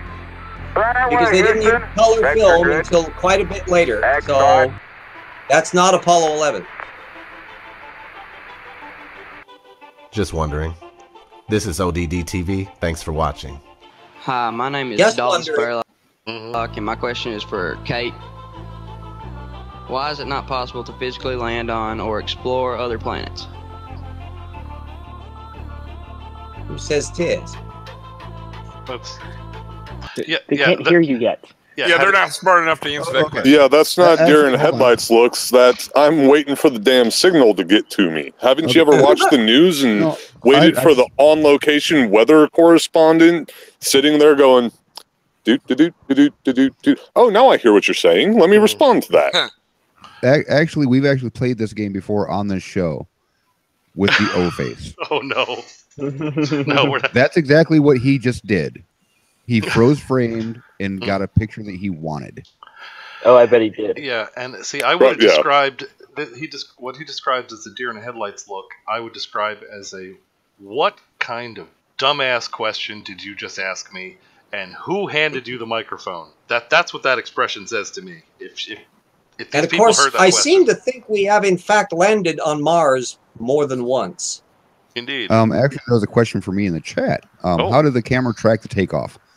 It's pretty simple. It's called a remote control camera. It was an engineering marvel because they actually had to send the signal for the camera to pan out and zoom up like 2 seconds before the liftoff. Yeah, and one of because those of that awesome inventions that NASA and their public patent whole thing, being a public entity, has been able to help provide to those of us who are too lazy to get off the damn couch and turn the clicker. Remote controls, just like cell phone cameras. Thank you, NASA. They're awesome. Yeah, that deer in headlights look caption is reprehensible because it is in fact insulting to the people involved. So it's beyond just head up your ass stupid crap. It's an ad hominem and it's a personal attack. And those scientists doing their job in trying circumstances have every reason to butt slap that nincompoop if they ever run into him, and no court on earth would convict them. I would tend to agree. And when you consider what these people had to accomplish in their, I mean, they're still pretty damn young. What they've accomplished in their short lives to have to compared to what the guy doing the video is managed to accomplish, which is nothing but crap. Indeed. Yeah, if I'm right, if that's a deer in the headlights look, on the left it's a you're a fucking idiot look. Right. Yeah, I would have titled. You're right about the you're a fucking idiot look. That's definitely what that is. And hers is, okay, that was funny. Now, what's your real question? That's what that expression is. All right, there we go. Well, it is physically possible. We've sent humans to the moon. The United States has proven that we can actually land people and a large amount of equipment on another body. Why the fuck you lying? Why you always lying? Oh my god. Stop fucking lying. I'd go to the moon in a nanosecond. The problem is we don't have the technology to do that anymore. We used to, but we destroyed that technology. And the only limit to human future is in our own imaginations. I'd go to the moon in a nanosecond. The problem is we don't have the technology to do that anymore. Don't repeat the same thing again, you jerk. All right, I think this is it. All right, well let's cut down the volume. Damn, that is loud. Yeah, space is fake except for the low Earth orbit. And we live under a glass dome called the firmament. Well, let's add as our little tiny endpoint a complete piece of head up as twaddle and not bother about explaining anything more about it. So the Earth is flat. Unicorns are cucumbers. Aardvarks are actually gods. You see, it's so easy. Caps, all caps. Now, I'd like to point about the whole we've destroyed that technology. Actually, we didn't. We just outphased it. Right. We don't make it anymore. Yeah, we didn't keep like a selection of Apollo 11 launch modules located in a garage somewhere and then decided to get rid of them. Go out and try to find vacuum tubes at Radio Shack. Go ahead. Go out to try to find a I actually have a neighbor who has a good collection of vacuum tubes. He's a absolutely amazing electrical engineer, and some of the shit that he has stored in his basement is just fucking awesome. And well, your neighbor's a shill. This video may actually have a very powerful vacuum in his head. Indeed. But so vacuum chambers do exist, is what you're saying. Only if they make computers work. And not past the Van Allen Not if you're going to put stuff inside of it to do experiments. Only if it's to do old school computers. You know, and vacuum tubes, actually, that's not so much of an issue because the Russians are still making them. What I find would probably be beyond anybody's willingness to take up again was, remember the woven memory for the computers that they had with the it was a matrix of wires, and if the wires went through the ring, it was a 1. If it went outside the ring, it was a 0. And this was, they would write the programs, and they were woven into the fabric by, it was a bunch of women. That is something that's not going to be done again. The tubes, sure, but the woven memory, I don't think so. Does anybody woven memory and punch tape programs? Indeed. So all right, so somebody does know what I'm talking about with the wire through the rings and computer I memory. learned how to program with punch tape. Oh no, it's not that. It's even. No, it's I know. even- I'm just okay. saying. When I learned how to program, I learned how to program with punch tape. Oh. Yeah, I actually did a really tiny little bit of Fortran with Hollerith punch cards. Woo! Blast from the past. Alrighty, well that was, I'm going to have to stop there. Now, we have 2 more selections for this evening.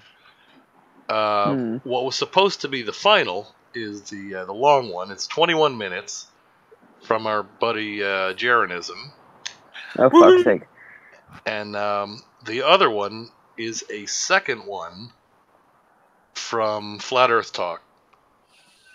Now, let's avoid Flat Earth Talk since we've already seen what quality videos he makes. All right. Well, I will say the quality on this, the quality on this next one, we can skip it and go right to Jaron. That'll definitely fill out things nicely. But the second one from Flat Earth Talk is hot Flat Earth debates from the FE meetup in Denver, Colorado. And it's all Now, cell phone my question video. is this: who did he steal that video from? I'm not entirely sure, but he's got Flat Earth assholes in it. A couple other people are in it at this thing in Colorado, and a bunch of rubes. And Actually, I think I know what the video was. Was that when Flat Earth asshole was he's sitting there talking to a guy and talking about what was he talking about?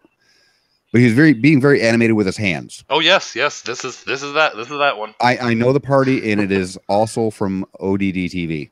He stole it from ODD. Is the one you're thinking of completely recorded with a camcorder, just walking around talking to people in the party? Bob Nodal was there, but cell phone in the. What was this, like a Mark Sargent get together? No, it was a Flat Earth asshole get together. It was a party that he hosted, and he's only in like 2 scenes. Flat Earth asshole doesn't live in Denver, though. Apparently I would know if he lived in Denver. I would have found him already. Apparently he went there. Anyway, this one, the entire thing seems to be shot with a cell phone camera, but in the vertical position. So it is. There's the video I'm thinking of. And that is not a Flat Earth Talk video. That is a stolen video from ODD. And do we know he filmed in portrait mode? Yes. Yep. Fuck's sake. All right, so we're agreed. Some people just don't know how YouTube works with landscape. Want to watch the world burn. On mode. So we are agreed we're going to hop directly to Jaronism. Why the hell not? I would rather watch anything else that is not a vertical shot in fucking portrait mode again. Now, I can sum up the whole Flat Earth Talk video coming up with it's just him walking around the party and asking people what shape the Earth is. That's pretty much all it is. Yes. So, talk. And there are quite a few. What the hell was he expecting? At a Flat Earth gathering. So it's basically just a bunch of people going on camera saying the Earth is flat, and that's it. So that sums up that entire video. Fair to say that the consensus among flat earthers is that the Earth is flat? Yes. Yeah. Yep. Okay, well that will save us that video. Yeah, there we go. Go figure. A small bit of my life not stolen away by dumb. Nice. Let us move on to. Okay. Although Tao seems to have some objections. Please, not the South Trail-gism video. Please, no. No. The upcoming video by Jaronism is welcome, again, the Southern I think Stars. Reverse psychology. Maybe so. All right. Here comes Jaron. And in case there's anger afterwards, you guys did in fact ask for it. I think there's going to be anger during. Anger during. There's a significant amount of anger beforehand as well. So, yes. At least we can expect that stellar production value for the opening. Here we go. And the laser pointing. Ignition sequence start. 3, 2, volume. Houston, we have a problem. Hey now. Liftoff. We have a liftoff. We copy you on the ground. You got a bunch of guys about to turn blue. What you're seeing here is a mirage. That poor man. What's going on, everyone? It's Jaronism, back with another video for you today.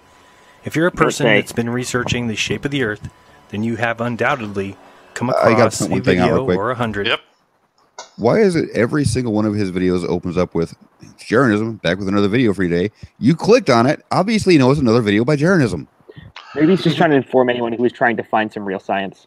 Is that the disclaimer? He legally has to say it before every video, just so everyone knows, like they can't accidentally click on his videos.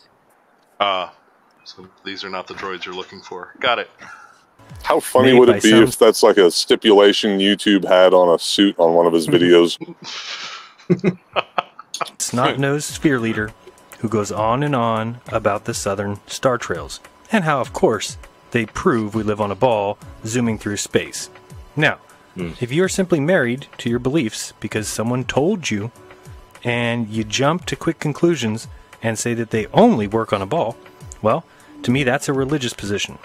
When you claim to back science, and by that... Was there a call for drink there?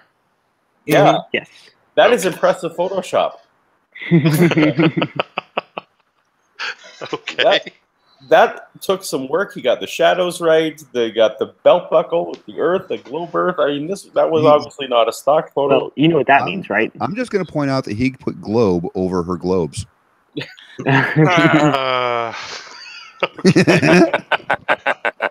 Well, at least he's tackling a serious issue, which is the observation of the southern hemisphere stars. So, boy, I hope we get. Well, of course, that means he's going to fuck it up royally. Very best game. Yeah, I can't wait to hear the explanation for this. Yeah, I was going to say, if he keeps doing Photoshop this well, he's going to have a GoFundMe for his divorce settlement pretty quick. Ooh. But actually, I saw this video I saw that he made this video, and I was hoping we would do this because I think the Southern Star Trails are one of the best, maybe not one of the best, but I would consider very good evidence that the Earth is spherical. Or at the very least. Yeah, so I'm very intrigued. It is physically impossible to explain any other way. Indeed. Well, let's see what he has. And unless, of course, you got fucking magic. If he says wait till the end for the proof, then we'll know that it's more crap like we sat through last time, where there was no proof at the end. All right, there we go. You mean that you make videos, call others stupid, while repeating things that you were taught in books? Well, it doesn't get much more religious than that. Here's an example of somebody so smart, and I mean, he is so smart, he gets to call other people flat-tards because his intellect is so far beyond what any flat earther could ever even dream of. Here he is, schoolyard logic. But what about the southern hemisphere? What will observers in Australia, southern Africa, and southern South America see when they look Okay, after Cool Hard Logic was so polite in responding... south? Well, according to the Flat Earth, observers in these lands are going to be looking in completely different directions, and they're sat below a sky that rotates above them around a single point. How, though, can observers on a flat Earth looking south see the same thing when looking in different directions from a flat surface beneath a single spinning sky? They can't. It's geometrically impossible, and that's why flatards have to avoid the topic like the plague. Oh, thank goodness for good old science, telling us what's geometrically impossible. And then I'll just show you how it works. You're showing us it's geometrically impossible, you jackass. You don't need science to do geometry. A pencil will do. This fucking flat earthers never fucking model a fucking thing. Just try it. Try having a plate spinning above another plate and show me the second focal point. Oh, but I don't think he's going to do that. Not even close. I think he's got another plan. I think he's got another plan. I gotta say, I'm impressed with Jaronism for one thing. He is trying to confront Cool Hard Logic, and he hasn't done that since the whole Tuco Brahe debacle. I am impressed. Cool Hard Logic, fall down, go boom. All right, here we go. So what's happening here is we're having three different people at three different southern continents, all looking in opposite directions, all south according to them, but they all see the same stars in their sky. According to them. And this, according to everyone, is impossible. And the reason that you don't want to get dogmatic and claim things are impossible, or that they only work on a globe, is because you never know. And sometimes you come across something. Okay, there we have it. The Jaronism hypothesis. You never know. Okay. In this case, Curious J on YouTube showed me what he... Yes? Drink, I guess? Doesn't he, in all of his videos, constantly say things are impossible? and get dogmatic in every one of his videos. I mean, this really is. Yeah, in fact, it's hard to find somebody who is more relentlessly dogmatic than Jaron. I mean, this really is the pot calling the kettle one black ass son of a bitch. I mean, this video just makes no sense. Do not expect consistency. It's even worse than that.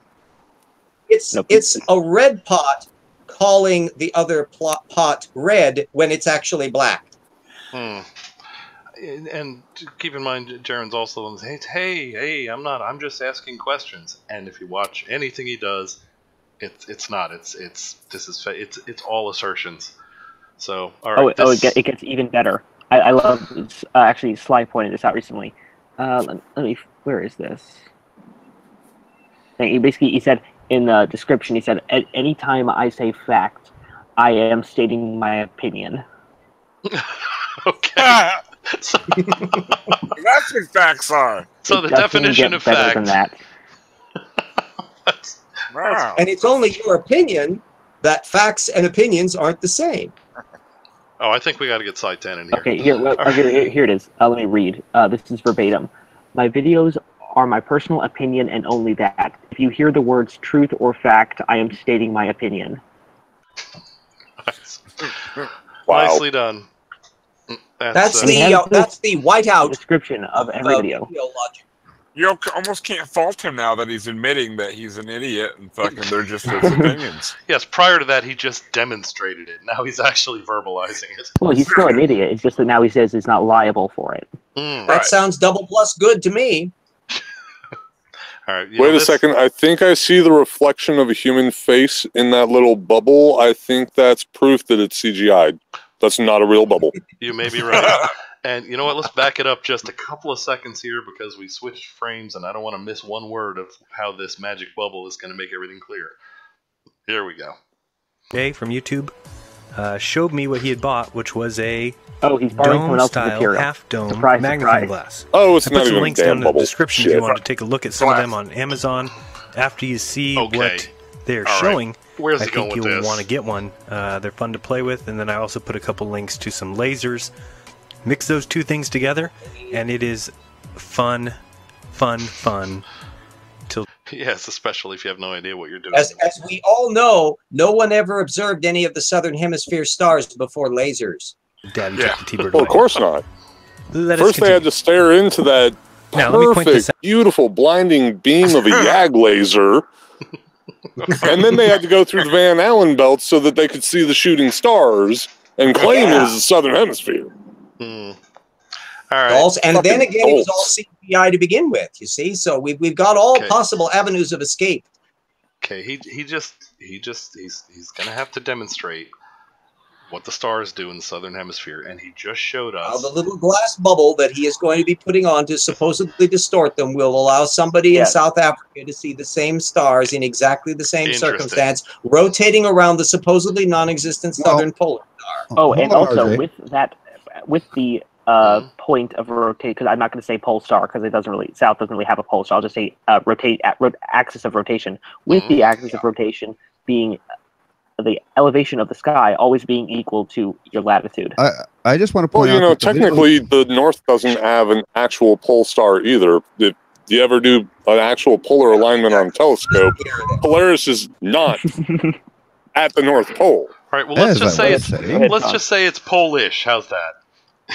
Yeah, there we go. Yes, he's from Warsaw. Let us have some vodka. Shawn, I was saying, you were trying to get something out there, Shawn? Yeah, for about a minute and a half now. All right. If you notice the video he's playing right now, he's actually looking southwest. And watch what the stars are doing. So back up a little bit. All righty. Here we go. Yeah. Let us continue. Now, let me point this out from the beginning. It almost seems like they're moving about the people ecliptic. Go down crazy street. Before we get started, I got to say something because otherwise, there we go, people just assume it. Clockwise. I am not saying that these things are true. I'm not saying that there's a dome. I'm not saying. In fact, these are all southern hemisphere star pictures, correct? Because they're rotating clockwise. I am putting something out that's interesting that I found, hoping that people. Hold on. Holding on. Here we see Jaron. Here we see the fault. This is what Jaron. Here's his problem. He's trying to make a flat Earth model. And what that means is that a model means you can make predictions based on it. So now he has to make a disclaimer that his model isn't a real model. Because he knows that a model can be tested. And if you test it and it's your model, if you make a test with a model and it comes out against your model, then your model isn't, well, at the very least, it doesn't work. So it's rejected.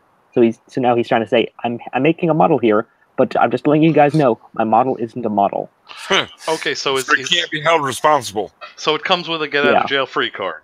Nice. All right, real quick. Yes. Mr. Unite for the Children. It's not always the Jesuits. Sometimes they're having gay sex orgies. All right, leave us alone. I don't know the context there. Huh? It's in the public Wait, chat. I'm awake. What are we talking about? All right, I'm hitting play. Here we go. We'll run with it and kind of do their own testing, or we'll just recognize what we're seeing here in front of us. Now, of course, I could just take the high road, make my life easy. I could even come across as being very smart and just be like Jim Panda or Cool Hard Logic Good or luck with that. Voice of Treason and sit back and say, it's impossible. Clever bastard. Okay. Somebody already figured out everything for us. Noah Posner died twice. Gravity, science, Coriolis. Morons. Is that The how largest Jaronism detriment to thinks people do science research? is That's how he does research. He strings words together and then moves on to a conclusion that he never established. by far those involved and those backing it who blindly follow and repeat with no knowledge that they've earned on their own. All right, enough. But if you see what we're doing here, we're taking these dome pieces and we're holding them up against a circling star pattern, and we're looking at Polaris and the northern stars. And if you look and we start to kind of peer through the edge of that dome piece, we see another point of rotation. Oh dear. And guess what? It Brink, rotates. just to pause it at some point. Okay, pause. Well, I was hoping to pause in a place where you could actually see the distortion he was trying to show. Oh, okay. Those were not even near circles. Indeed. I mean, like perfect circles. Those are not even close. Those are distorted to hell and back.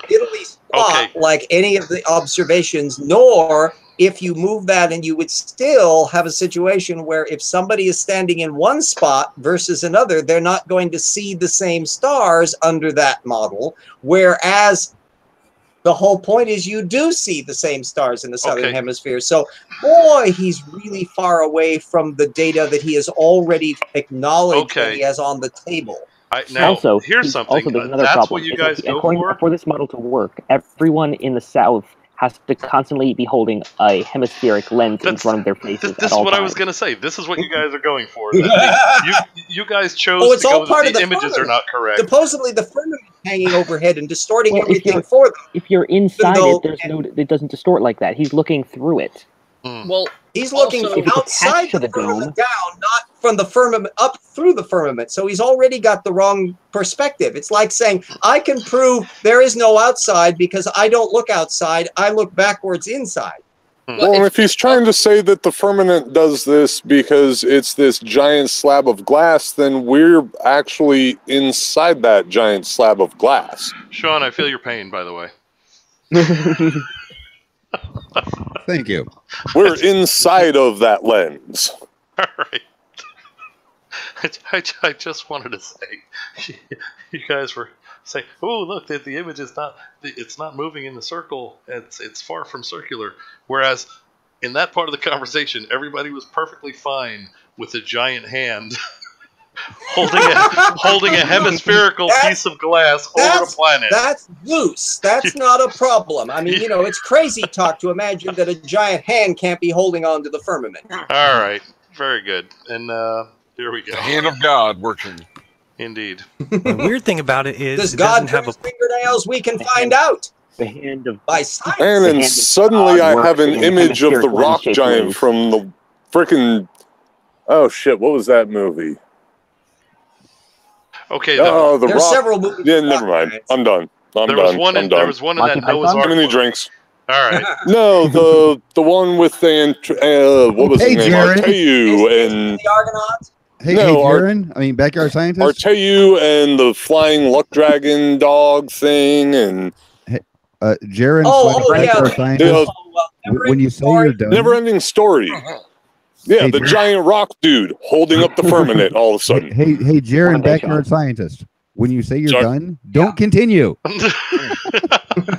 you have to say you're moving on. Well, nobody said the thing. I so got couldn't carried say away. that. What can I say? Not with facts. Hold your head up. Moving on. Every now and then, RJ reignites a fire I thought that just went out. That's my job, Buster. Well, at least I haven't gone off about the Penguins. That is true, and that's my job. No, don't get RJ started on the Penguins. we're hitting play now. Point that those stars are going around. But do the southern stars have a point that they go around? Nope. The reason Yes. why? Because there is no southern celestial pole. What we're looking at is the outer rim of the plane of stars circling above our head, in my opinion. Again, Look at that. this is fun for everyone to try. You can get one of these. You can play with it. I'm going to show Somebody you some more showing stuff I did. something right in front of you So the that coolest doesn't part about match this the whole thing- observation and declaring that it Pause it. matches the observation. We can see it doesn't. I mean, also, like I said before, this only works if the stars are attached to this sphere or hemisphere. Then it doesn't look as distorted like this anymore. The only way this works is if there's like a flat star place, Field, and you're then there's outside this weird dome in front of it. He's implying that if you invert this mentally in your head, that you would produce it. The problem is the images that he is showing us are clearly what is not observable anywhere in the southern hemisphere, or vice versa. You could reverse the procedure, and you could assume that if you're standing on the edge, you would be able to observe the northern hemisphere doing that same thing, and it doesn't. Also, also anyone anywhere underneath this can look towards the north and see, Polaris and all this normal business, and then look south. All the and they will stars see at the same time. thing. You In can any see direct- supposedly the big red splotch down there and the North Star, but yet nobody in the southern hemisphere sees a red splotch or the North Star. Indeed. Plus, if he's gonna claim that this is all firmament related and that's why it's that way, we're looking through this lens the wrong way. The convex side is facing us. Exactly. The flat side is facing what would be the sky. So You know what would be a better bad analogy? Is if he used a kaleidoscope. Because then he could have multiple images, 1, 2, 3, 4, 5, 6, and that would allow people in various locations to see sparkly things that don't match what anybody actually sees there. But at least he'd have multiple images instead of single ones. So let's go the kaleidoscope approach rather than the crystal lens blob. And you just did it, because that would be more accurate, because under this thing, the spinning stars on the outside aren't going to spin around that little circle. You're just going to see the image get distorted as they go around the edge of the thing. Bingo. At least with the kaleidoscope, you have It's prettier. Spinning circles. All of a sudden, all of the jokes I've seen in comment sections about triangular-shaped Earth just found a new way of making a YouTube video. So this actually would be a useful intelligence test, because if somebody can watch this show and think that this image that he's putting up is an accurate depiction of what he has just shown you could see from the southern hemisphere, these people should not be allowed to drive heavy vehicles or walk around where they're doing things they need to tie their shoelaces. Well, just one more thing before we continue, I just think I need to say an obligatory, that's no moon. Now we may continue. Okay. Here we go. Thing is that it kind of solves all those little problems in one breast implants. What's wrong with you, Paul? Incredibly fatal stupid swoop. analogy. Because no matter where you're at on those 3 continents, and Yes, you're looking saline all breast. you were Does looking this south, you experiment would work all with saline see breast the same implants? Could be stars. fun. They would just Yep, be rendered indeed. differently for each person, which would be relative to where you're at in relation to the dome or to the glass piece. So, I mean, really cool. And again, they're also rotating the opposite direction, which is required. I like how when you put the camera inside of the dome, the distortions go away. And they're not rotating, they're swirling. They're not doing what you can see in the southern hemisphere. It is an inaccurate simulation. Also, one last thing. It looks like, I'm not sure about this, but it looks like whatever side of the dome you're on, it looks like the distortion appears on the opposite side, not the side you're on. So if you're in, hypothetically, if you were in something like Australia, then you would see the South Celestial Pole like in the north, like they're looking towards like South America. And the North Pole at the same time. At no point anywhere in his air quotes demonstration do you ever have one pole and not the other, which is the problem that you have with the Southern Hemisphere. You never see the North Polar stars and constellations.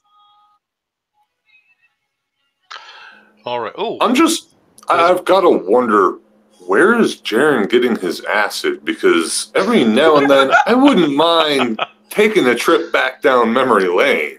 Yeah, he's got meds that really do lubricate his brain.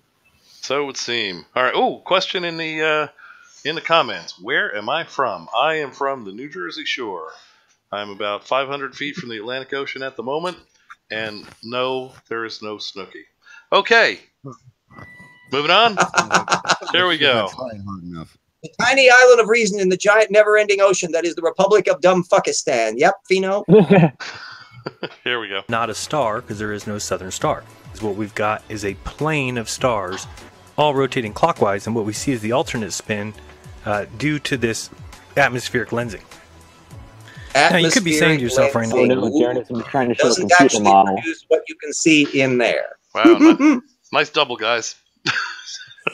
You're welcome. Anytime. I didn't hear either one. Hill, what did you say? I said now Jaronism is showing a computer model, but I thought that those didn't reflect reality either. And they don't either. That's correct. Again, unless of course they're his, and then they are a fact because they are his opinion. Again, you're expecting internal consistency in Jaronism's videos. I know. It's I my think fault. I think I see your problem. Silly goose. Alrighty. Okay. Do you think there's going to be anything else, or is he just going to be talking about this ridiculous? Oh, it's the same old shtick. But boy, once he can manage to talk himself into thinking that an image that does not remotely resemble any of the images he's already shown us is somehow a depiction of those images, I'm afraid he's been off the gangplank completely. He's only going to make a splash that will bore us. Indeed. All right, well, let's let him go. Maybe he'll come out with something new. Now, well, didn't Cool Hard Logic just say that it was impossible? And we, in fact, just showed it to be possible? Impossible. Well, No, you didn't. Okay. Not even close. Everybody, no explanation needed. Everybody gets a drink for that one. No. Been paying attention. We need several drinks on that one. One for each time that our little fellow has managed to bore us. Alcohol poisoning. I see alcohol poisoning in the near future. Well, how about we take I think we should do one drink for each celestial pole. All right. That's a little safer. Yeah. All right. Now, this is just my opinion completely, but I can see and think of no reason to be impressed by Cool Hard Logic. What he equals to is basically a priest with a script and a short man's complex. He's basically reading from his holy book. But my holy book! There's no reason to call flat earthers flat-tards 75 times a show unless you really have some sort of personal issue that you need to take your mind off of and project that inner hate out on other people. So I can't think of Cool Hard Logic. What's like the opposite of each of those? And look at that. Apparently, Jaron is also skilled in psychology. You don't think the phrase flat-tard is used because we really do think they're just fucking ridiculous, do you? Yes, the reason sometimes they are referred to as flat-tards is because we know they're the real threat. That's definitely it. Also, some of us definitely have enough hate to spread around. I don't need to limit it to Ken and Eric. I have plenty of hate. Paul, please, we are Canadian. We know you can't hate anyone. You're biologically incapable of hate. You're Canadian. That's why we're always apologizing, because in our heads, we can't. Anyway. That's why when your neighbor, for the mind-boggling reason, decided to mow his grass at 10 at night, you're like, that's true. I'll just let him. I bet you open your window and apologize to him for disturbing his mowing. I'm sorry. Is my hangout disturbing your lawn mowing? Oh, it's funny because it's true. All right, here we go. It would be warm, hard would be soft, logic would be, I don't know, baloney? Warm, soft baloney. Oh. We'll leave that alone. Otherwise, you can present your points rather than... You started this engine, you finish it. Act like you came up with them. the ugly wrath of an atheist science believer. They are smart Oh, because great. they He's gonna think rail against everything the in the atheists. I universe love it when he appeared does 1/1,000,000th of a How'd atheism come into this? second after the Big Bang. There was. Hold on. Yep. He's attacking atheism, but I will refer to everyone back to one of his first comments he ever left on my channel. You either believe in scientism or Christianity. Pick one. And then he goes on to say that all religions are full of shit. Except apparently his one. No, he doesn't have one. That's the whole point. Oh, well, there we go. He manages to be denying virtually everything except the flat Earth. Apparently, that's the only. I don't know. We've seen him, him. with respect to religion, we've seen him morph a few times. Remember when he put out that video that pissed everybody off? Well, a lot of his followers because he said something critical of I mean, Sai, can you be a bit more nondescript? his own flock. He very rarely pisses off his own flock. He usually takes very good care to mention every wacky conspiracy they could possibly believe in, so they're all warm and comfy before he comes out with his assertions. But is that where he said he doesn't care for religion and that Jesus can suck his dick?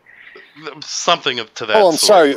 I've got to ask, how in the world can he have a flock if they live on a flat disk accelerating at the speed of light effectively? How in the world could anything possibly be a flock when there's no flight? I think Jaronism may be the first objective example of the philosophical system that I have attempted to promote, which is omni-non-directionalism. And correct, backyard scientists.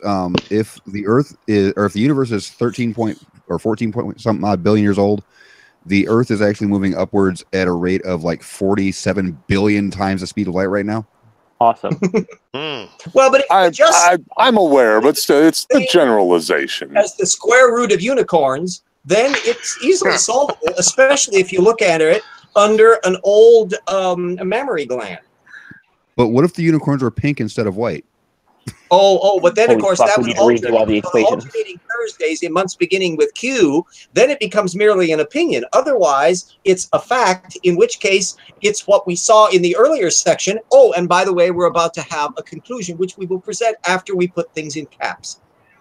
I was just wondering, Shawn, are you saying that they might be pink instead of white because of our atmosphere? Kind of like our sun is white, not yellow? It's just gravitational lensing. Atmosphere. Yes, the atmospheric lensing. Marches on. Lensing, that's right. I forgot about the lensing. Oh, you know what we could do? You know what? We could hit play. Oh, what? Existence. I mean, come on, guys. The man thinks that he came from a monkey. Okay? So he really only knows what Wikipedia tells him. So it's flat tards this, idiocy that, geometrically illiterate, bullocks, codswallow, hornswoggle, dribble babble do, and that was a piss poor attempt at using British lingo as an insult. You know, RJ's much better. RJ's got much better ones in him. Yes, RJ, you're up. I can say codswallow much better. Can't you at least pronounce your gibberish accurately? You know, I don't know, but I seem to have worked out that the Earth is not flat without Wikipedia. I think he was implying that evolution is because we believe in evolution because of Wikipedia that time. Oh, well, there again, I also didn't require Wikipedia to figure that one out. Although, if you could ever get this little Hanyak to talk about evolution, at that point, he is on my home turf, and I would like to eat him for lunch. Yeah, I don't know that he would go into something that requires that many forays into fact. I'm not. Yeah, I think you'd get a very small snack. Would you bring popcorn for that? Oh, most so definitely. Like Jaronism, he's an equal opportunities dumb fuck. Yeah. Exclude to no one. Well, yeah. Wikipedia. He may have majored in dumb fucking college. Yeah, no dumb fuckery will go unturned. Indeed. And but it's only his opinion. Absolutely. Fact. All of these facts that I have just told you are just my opinion. Okay, makes sense to me. All right, here we go. For science, Hit play on this idiot. And he thinks that he's got this cloak of immutability, but even he drops the ball sometimes. Let's take a look at Cool Hard Logic's understanding of his own model. Okay. The second is with the compass. If you take the straight line path between two distant points on a flat Earth, your compass bearing would drift over time, even if you kept the aircraft in level flight. For instance, start flying west and keep the plane in straight flight, and on the flat Earth, your compass is going to drift south of that. Bollocks. So, while calling others flat-tards and geometrically illiterate and pretending to be very smart, he actually shows that he hasn't a clue on how his own balls work. So, the same thing would happen on a globe. Start traveling west and keep the plane in a straight line, and do you think your compass would drift? Of course it would. The only place on the globe that you can travel east or west and not have to turn a little to keep your heading is the equator. Here we see the globe. I'm up near New York, and if I go east, where should I be headed? What would you think? The UK? Possibly Ireland? Africa? Well, actually, it's quite Shawn, a bit south of what is Shawn? Can you tell me this one? He's mixing up. Actually, that's not true. All right. Is Wait, that, Shawn, what I was going to point out. Sean, you're up. What I was going to point out was last time he did this with the Google Earth tool, with the line tool. He was complaining about how if you start off going 90 degrees east, and then from your next point over and you go 270 west, you won't end up at the same spot. So it was all good and okay then, but now he's trying to use it as proof that the globe doesn't work. Again, in a different way. Now he's saying that the angle does change. But before he says this is still east, but it's not going to go. If you go west, it won't go back to the same place. Now he's saying that it's all okay. You know, he's flip flopped. Well, let's see how maybe he'll do a demonstration that'll make his lunacy He's clear. confusing. In that particular instance, wasn't he confused? Correct me if I'm wrong. He's confusing bearing and heading. Yes. Or was it something else? All right, let's see how his demonstration goes. Even that. Seems wait a minute. Where was his? Why didn't he do anything? He had the globe thing with the line. He could have demonstrated something. He didn't do anything. What the hell was that? Oh, but that's Jaronism's middle name is not do anything. So that's it? Just talk and flip the line around? Yeah, that's what I said. Is where am I going? To England or Ireland? And then he will announce that he has arrived where he says he's going to go without actually going there. This is the equivalent of using 28 gigawatts to be able to jump ahead in time with the time machine. You can just, boom, get to where you want to go without actually doing any of the work in between. All right, maybe he'll go back. It's also really similar to what I hate to bring up older movie nights, but what I was trying to say last week with the difference between a toy compass and a navigational compass. Mm-hmm. They're two completely different fracking tools. Indeed. All right. Well, you know what? Maybe he'll go back. Maybe he's just showing this again, and he's going to go back to the Google Earth and show us something. We'll see. If the guy's willing to spend $500 on a fracking laser pointer, maybe you should try spending $200 on a compass. To be fair, he doesn't actually buy anything. He asks for donations to buy them. Aha. Well, then he could do the same. Either way. Hi. You think he's going to circle back around and make a point, don't you? I was hoping, because he didn't make any last time. It's funny. He just had How a globe. could he circle back around? It's flat. Circumnavigation.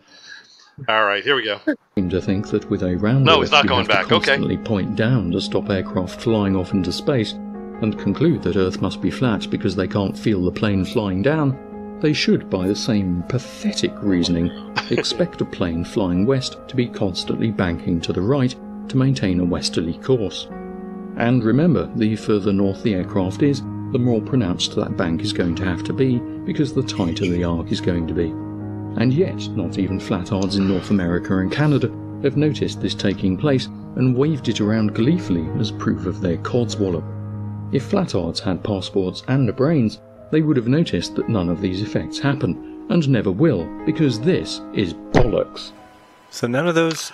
Anybody notice that when he plays his playing of the clips for CHL there, actually make watching this video bearable? Mm-hmm. Yeah, suddenly you're getting information. It's seemingly and accurately. And then you're waiting to figure out how exactly is the guy going to stamp his head and go, nya, nya, nya, nya, nya, except find a way of translating it into Jaronese. Effects happen or ever will, even though they happen every single day, and you call other people geometrically challenged. Here, I'm actually kind of confused at what your point was, because clearly those things you have it right. You are I'm not sure actually if you thought at the confused. Arctic Circle that just by heading east or west that you would be able to stay in that exact straight line and come back where you started. Doesn't seem like you know the globe very well. If you want to remain straight, you need to be using a rum line. However, you're piping off here thinking that you're very cool and very smart, and in fact, you don't really have a clue on this one. There's nonsense about planes and how you think that they're all bullocks and calling us pathetic while saying that no planes make turns on the globe. Pronounce the word pretty funny. correctly. If it was a simple mistake, well, oh well. We all make like them. the department But stores you're calling in California. people flat-tards and brainless and geometrically illiterate. You're calling people buffoons and idiots throughout the entire videos. I think it's kind of funny. And if you're ever wondering why I don't watch your videos, well, now you know.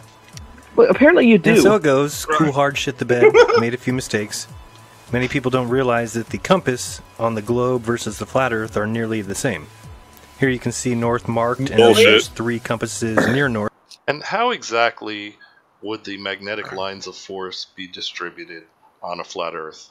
Because we have no monopole. There's not just some magic north. There has to be another end of it somewhere. Are we to assume that the okay. Yeah, on a flat Earth, basically, they have just magnetic lines coming from outside of the Earth, wherever the fuck, to inside the North Pole because of reasons. They just have them coming. They just have the magnetic lines coming towards the North Pole from where place.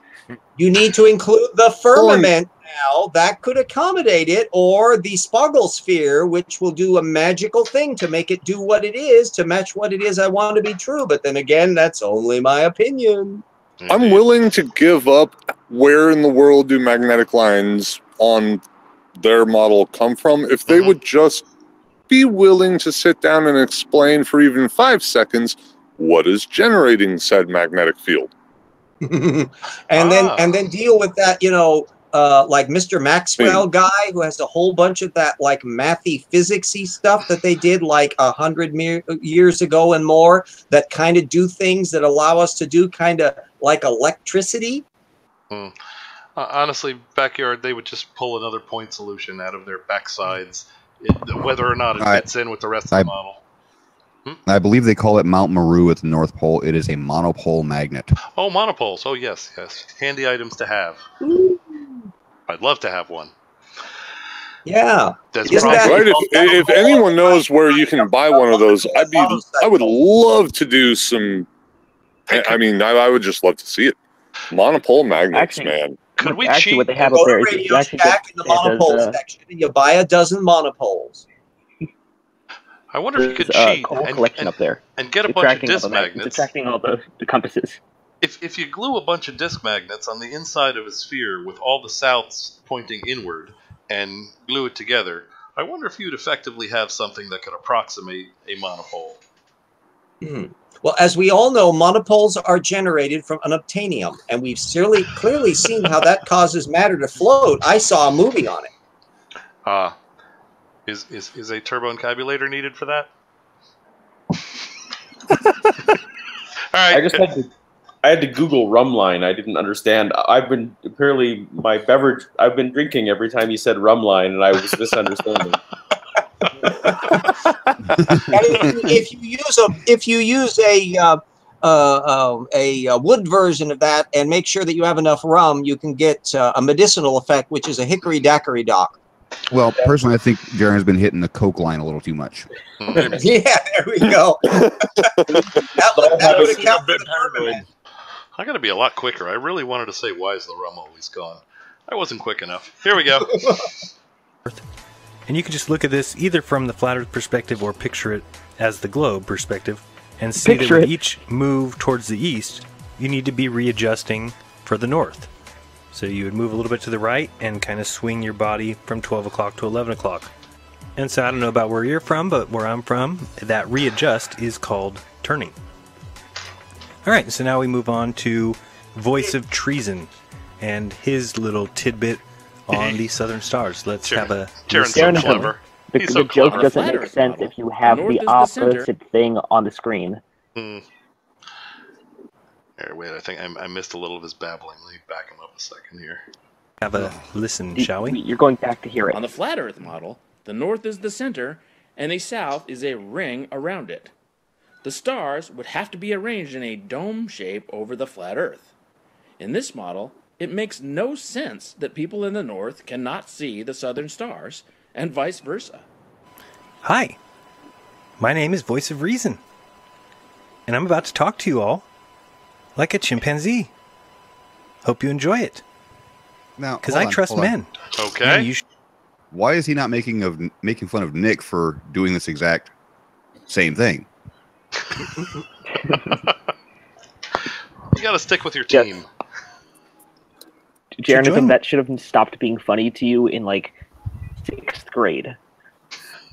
Repeating something else that someone else says in a way that is kind of kooky is not comedy. Please stop. This is not adult humor, you're saying? Repeating something that somebody else says is kind of kooky isn't comedy. That's how you sound. Touché. No, my question is, when he says that he's going to talk to us like a chimpanzee, does that mean that he's going to talk as if he were a chimpanzee, or he's going to talk as if he's talking to a chimpanzee? Yeah. Is he going to sound like recognizing evolution, or is he going to sound like Andy Serkis, or is he going to sound like? Okay, that's enough alcohol for our day.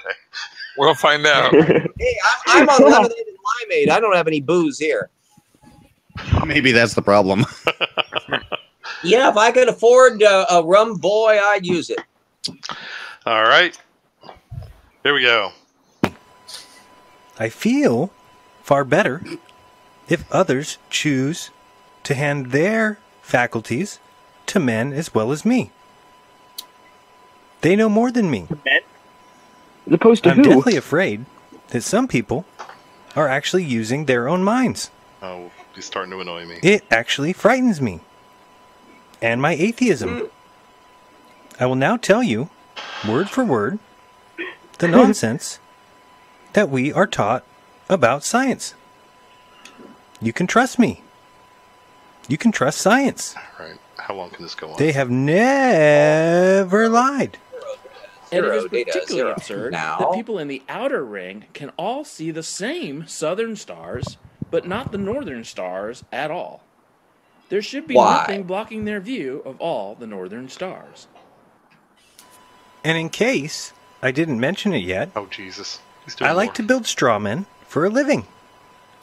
Notice how I Fucking hell, said... Jaronism. Okay, drink. Okay. He is not making a straw man. He is using what little of a model flat earthers sometimes have and then critiquing it for what it is. He's not going to science to say, hey, this is authority, obey it, or else something like that. He is literally just using a flat earth model and saying, this is what we should see. How is that a straw man? What the fuck? Show me now. And you'll notice you never see Jaron ever showing what the celestial firmament looks like in motion relative to a person down below. If he tried to... He does. He shows it all the time, like on Star Trails videos, and it's not at all what he thinks it should do.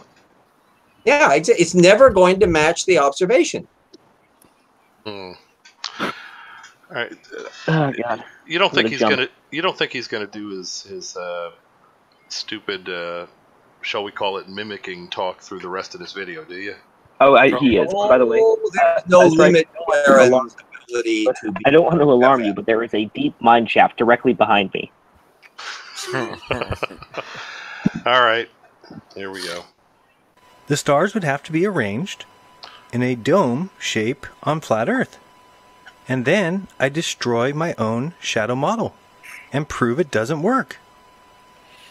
I'm brilliant. But they are completely different stars in the north and in the south. How would this work in the flat Earth model? Well, to put it simply, it couldn't. Oh, laugh track. Oh my God. Point Stop. made.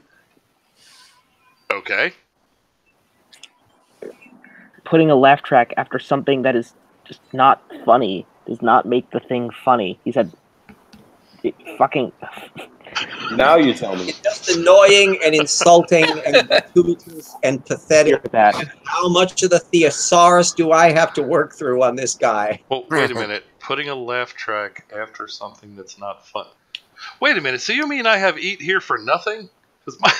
You got to be careful there, RJ. If you start talking about thesauruses, all of a sudden Daphne's going to show up, and you don't want her to rain on that parade.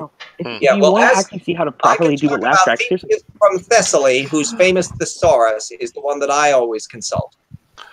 Wow, the irony is causing me to punch myself in the face repeatedly. Jesus Christ. I mean, if you want to actually see how to do a laugh track somewhat properly, Cool Hard Logic does them pretty well, actually. Well, Shawn, you don't hear the thump, thump, thump because Hillel got the awesome oven mitts from SciStrike. I did. I'm still waiting for my pair. Very nice oven mitts recently. Pair? They're not going out in pairs. How much money do you think I have? Well, I should still hear something like this. I'll pay for them. They're going out in Also, ones. I do want to let you know, the oven mitts I have are all pear-shaped. Just saying. All right. All right. Well, since I didn't... okay. The other half of my joke was have an Eet MeeL. Why should we have him here? Because he's got the good laugh, and because most of my jokes weren't funny. Ha ha ha. So there we go. That's it. Didn't get to finish it. There it is. Moving on. Any flat Earth model, the stars would have to be arranged in a semi-spherical dome over the flat, circular Earth. My question is, who says?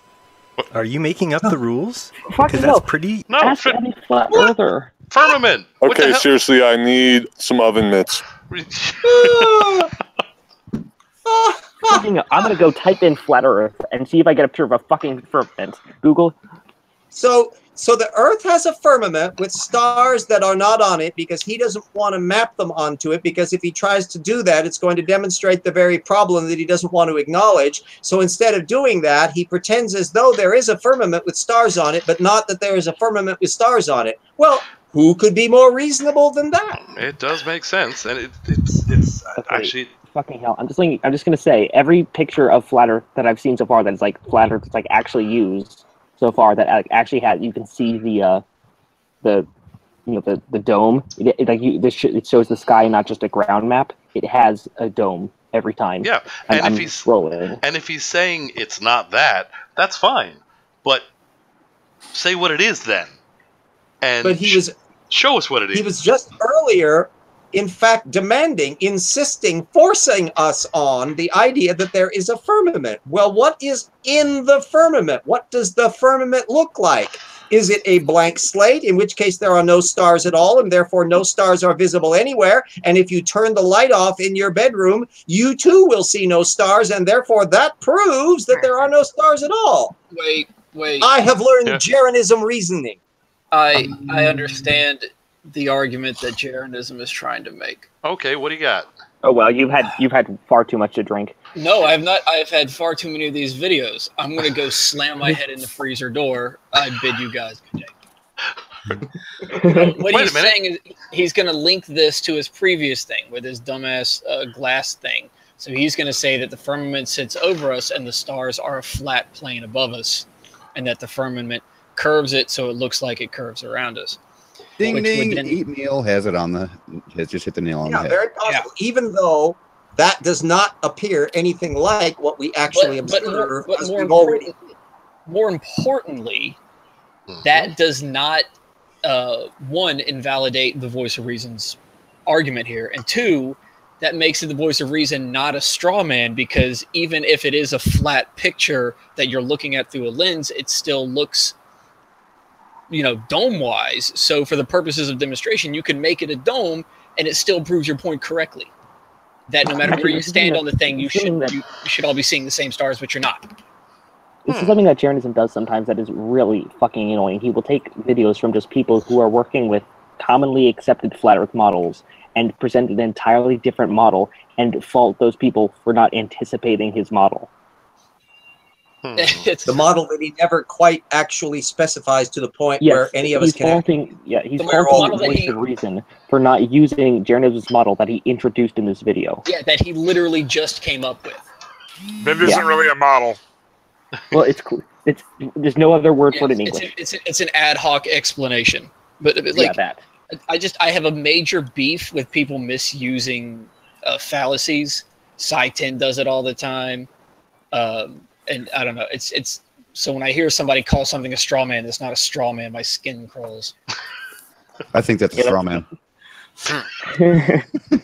I think it's made of titanium, so they're titanium man. It's a titanium man. Okay, very good. Here we go. Easy to defeat an argument when it's a straw man because you built it. You also placed the dome at about 30,000 miles high. And Polaris would have to be in the center. And that would seem to explain what we see in the north. But south of the equator, the outer concentric ring in the flat Earth model, now you have huge problems. When you look to the south, in South America, in Southern Africa, or in Australia, you see the same clockwise spinning stars. Yet people in those 3 locations would be looking in 3 different directions when looking to the south. Yet somehow they see the same thing. Where could the southern celestial pole end? All right. Constantly, obviously, the height of the dome, the shape of the dome, blah, blah, blah. It's always brought up this, that, and the other. I want one of these people to sit down and buy a piece of software that's capable of running FEA software, and I don't mean flat earth asshole software, I mean finite element analysis software, and actually create the model of a glass dome of those dimensions. Good luck with that. Try and make it work. Good luck with that. I don't Just try and make it work. I want you to do it. How long have we You been don't waiting even have for to go this all the is way the to model? space to realize it's frickin' bullocks. Well, indeed. But how long have we been waiting for an answer to the question, what is your model? It's a simple question. And It's like forever. All they'll It's like tell us- asking what a transitional form would look like to a All they tell us creationist. is what it's a not.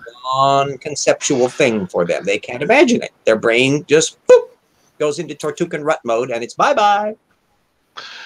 Indeed. All right. Here we go. The circumpolar stars Moving be on. in this model? Are they in many places at once? No. It simply cannot work. I'm not quite sure if you know that I bet every single one of us in your audience is older than 3 years old. I hate Jaron. Except for the guy constructing another straw man. Yeah, mentally? I hate Jaron.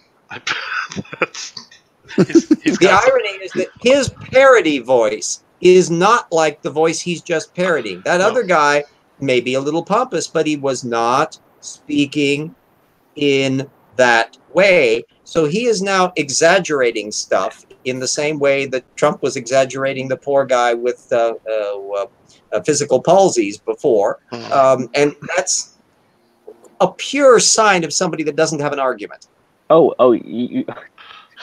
know if you know this. Jaronism's done that too. Oh, goody. This man He did it has with no Stephen- depth he at did that all. with This Stephen man Hawking. is a pathetic shred of humanity. That was... Yeah. I think I did... Typically with Jaronism, one of the first things he goes for is an ad hominem. Where, I mean, someone like Cool Hard Logic, sure, he'll go for something like insults, but I can't ever recall him doing an ad hominem. No. Probably has, though. My memory isn't infallible. All right.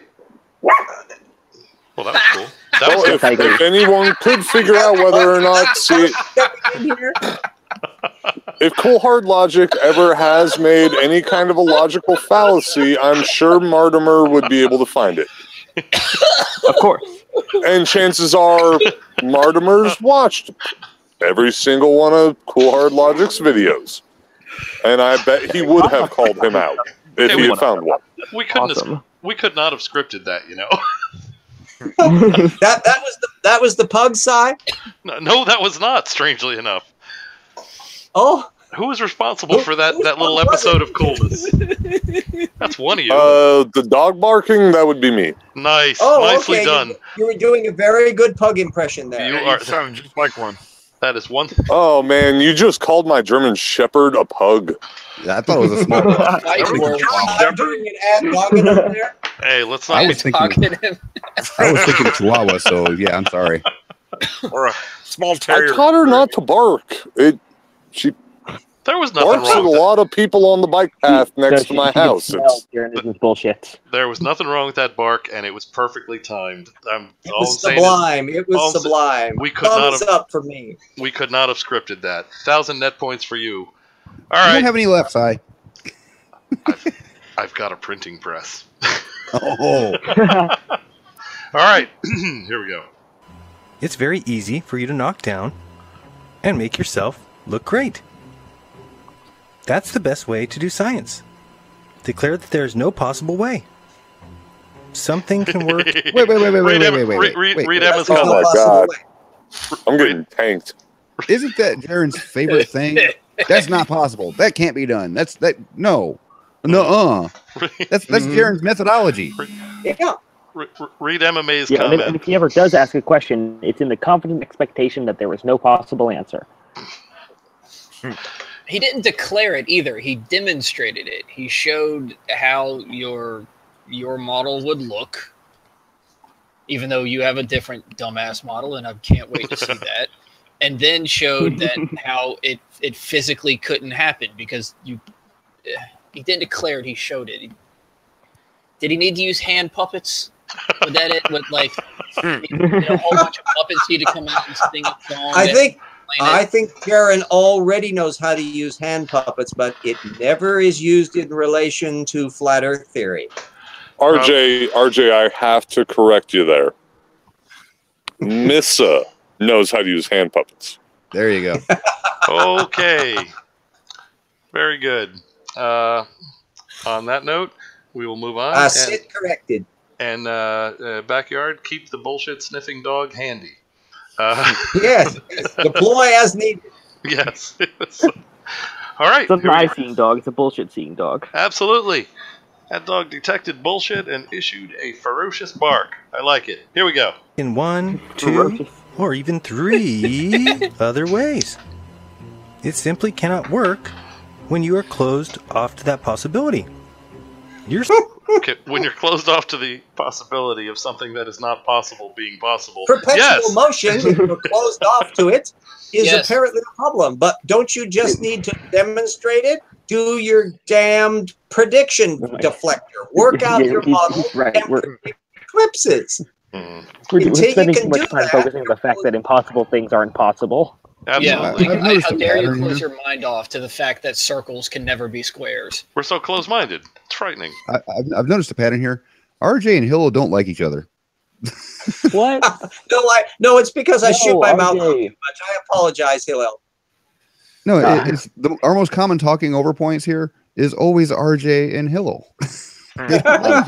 We're mind melding here. No, I just don't think you can stand each other's voices. It's a Jedi mind trick. I can't stand my voice, so I'm already acclimated for that. This has been a very mean hangout. There has been a lot of shade being thrown at I can't hear myself, so everything's fine.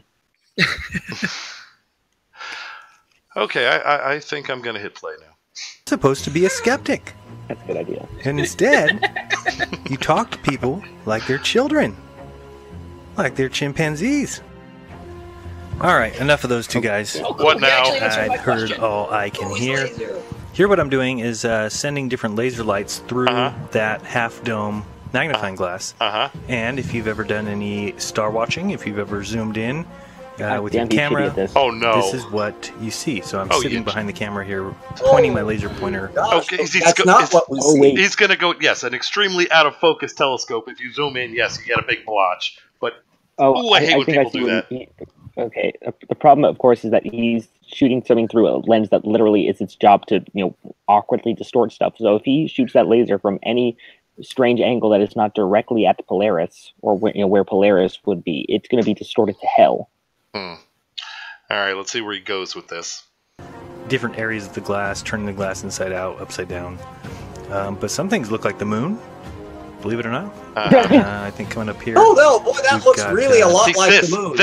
This is an extremely out of focus point light source. That's what you get if you.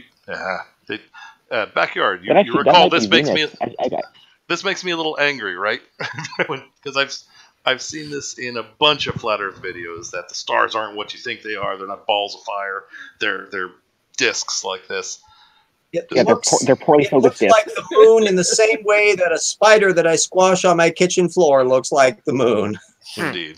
Yes, if you take a telescope extremely out of focus, that's exactly what it looks like. Very nice, Jaron. Oh, Stars, boy. just so you can see what a star It's so looks like. simple to do. And then you go see, back you and would see be making a model. You would predict exactly what star you would be seeing from South Africa or Australia, and an ephemeris to show constellation by constellation from a flat Earth model exactly what you would observe, and then you would go to those places and find out whether your model matches reality, and you would soon discover, oh no, it don't. All right, I'm hesitant to hit play. Of what I'm seeing when I use that half dome magnifying glass. So I definitely recommend people pick it up, get one if you want to. Okay, Jay already said this distortion through a telescope where you can actually see. And sorry, yeah, I was taking a leak. Sorry for the short absence there. Yeah. Oh, God, the shit that he is saying. Yeah, this is, and he just said that this distortion. This distortion that he sees when he uses a telescope incorrectly, and I don't think he did it, I think this is a snatched video from somewhere else, looks like what he got when he shined his laser through the hemispherical lens he had. So therefore they're both round. Therefore they must be the same thing. Oh my god.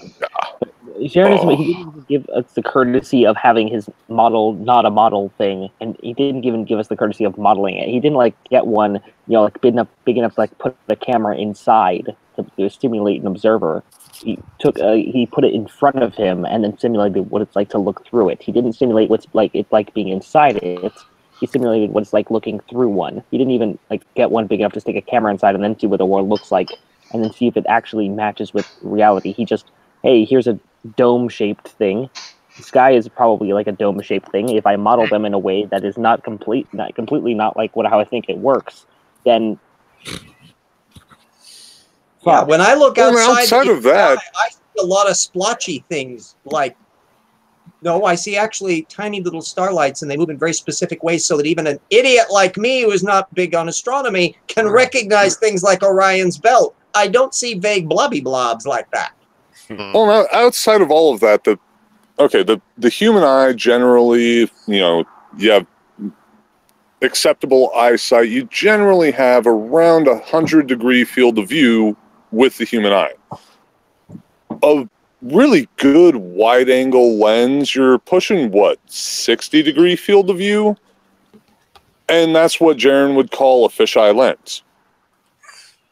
As opposed to an actual fisheye lens that's pushing 80 to 200-degree field of view, where things are getting grossly distorted and really looking weird. Whereas our 100-degree field of view through our eye naturally is a perfectly flat image because of the way that our brain and our retina work together in order to actually create that image for us to see. If he's ever sat down and took what's a normal wide-angle lens at around a 58-degree field of view, he would call it a fisheye lens and all bullshit. And that's a little over half of our field of view naturally. Well, you got to keep in mind that you're talking about a guy who says that all lenses fisheye everything because they all make things they make everything into circles. So even a 1-degree field of view, according to him, which is far larger than most telescopes do. Don't let him do the cinematography on your next movie. Yeah.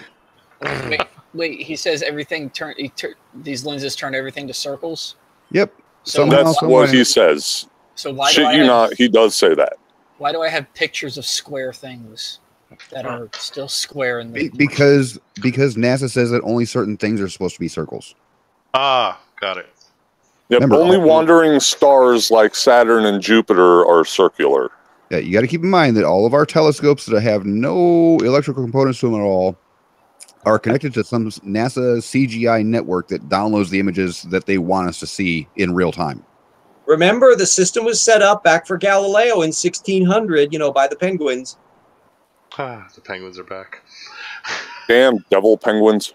All right, hit Moving play on. here. There we go. You do that kind of test, or you want to play with it? I think you can get, and like I said, the links are in the description. I think you can get the one for $13, and that's pretty cheap. On top of that, I think there's a package deal too, where you can get a laser pen as well and the entire thing is under 20. So definitely check out those links in the description. Okay, is it just me, or I see no connection between what he's showing now, his little projection Oh, on the box. Any observable reality. He's about to get. If he had never shown pictures of what the actual star fields look like, but he went out of his way to actually do that. So is there any wonder that flat earthers have contributed nothing to astronomy since when the Parthenon was an under construction project? Oh, hold on. He sounds like he's doing an advertisement for this laser pen and Yeah, for like, Glass forget- Dome. forget So this I'm willing to bet. I'm willing to bet within the next. I'm willing to bet that he's about to point to a link to his Amazon linked account. Oh, clever. Yeah, RJ, you need to start selling laser pointers.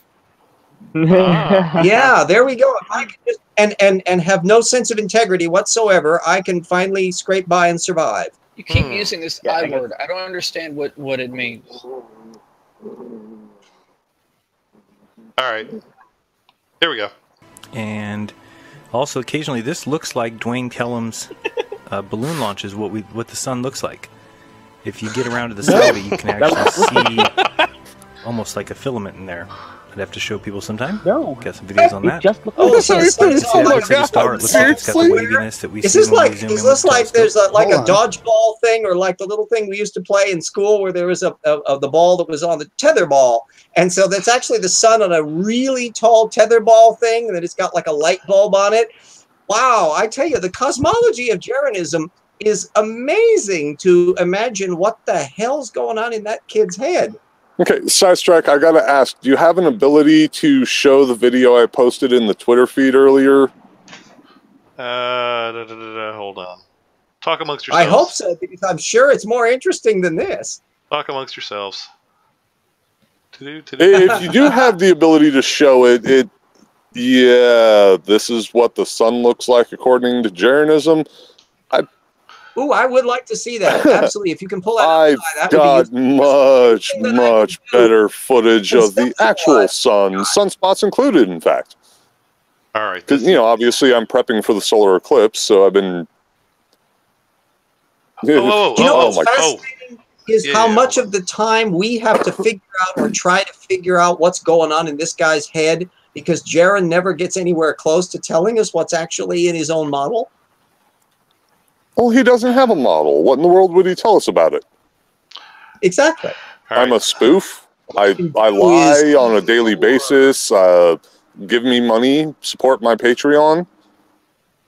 I mean, he's almost getting as desperate as Thunderfoot at this point, actually telling people, here's my Patreon.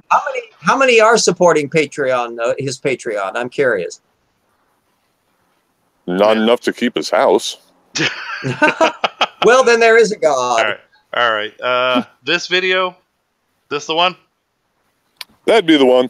All righty, here we go. Notice I fixed that crap from last week. Where see how one word? Yes. One word. Landscape mode.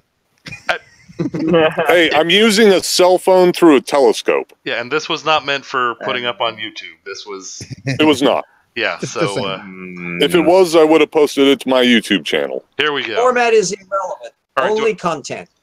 Do I need to kill the sound? Is there any obscenities? Because we don't want to hear any of that fuck talk, Okay, here we go. No, you can hear my neighbor coughing in the background and me coughing in the background. That's about it, though. Damn neighbors. Off in the distance, you can hear Jaronism swearing at the sun.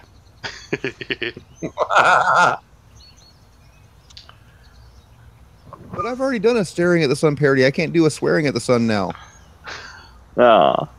Yeah, what the hell? Staring at the sun, it's blinding my ball. That is not the song.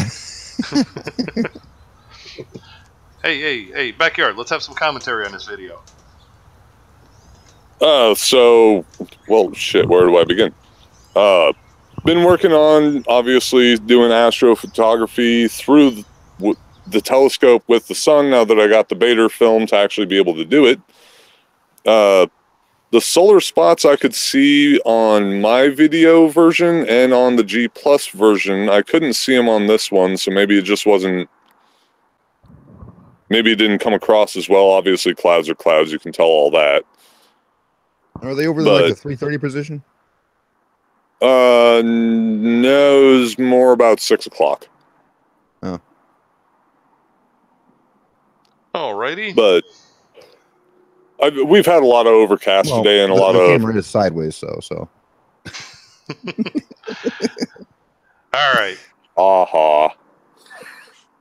It looks like you got sunspots there on the right-hand side of it. Oh, there are sunspots on the right-hand side.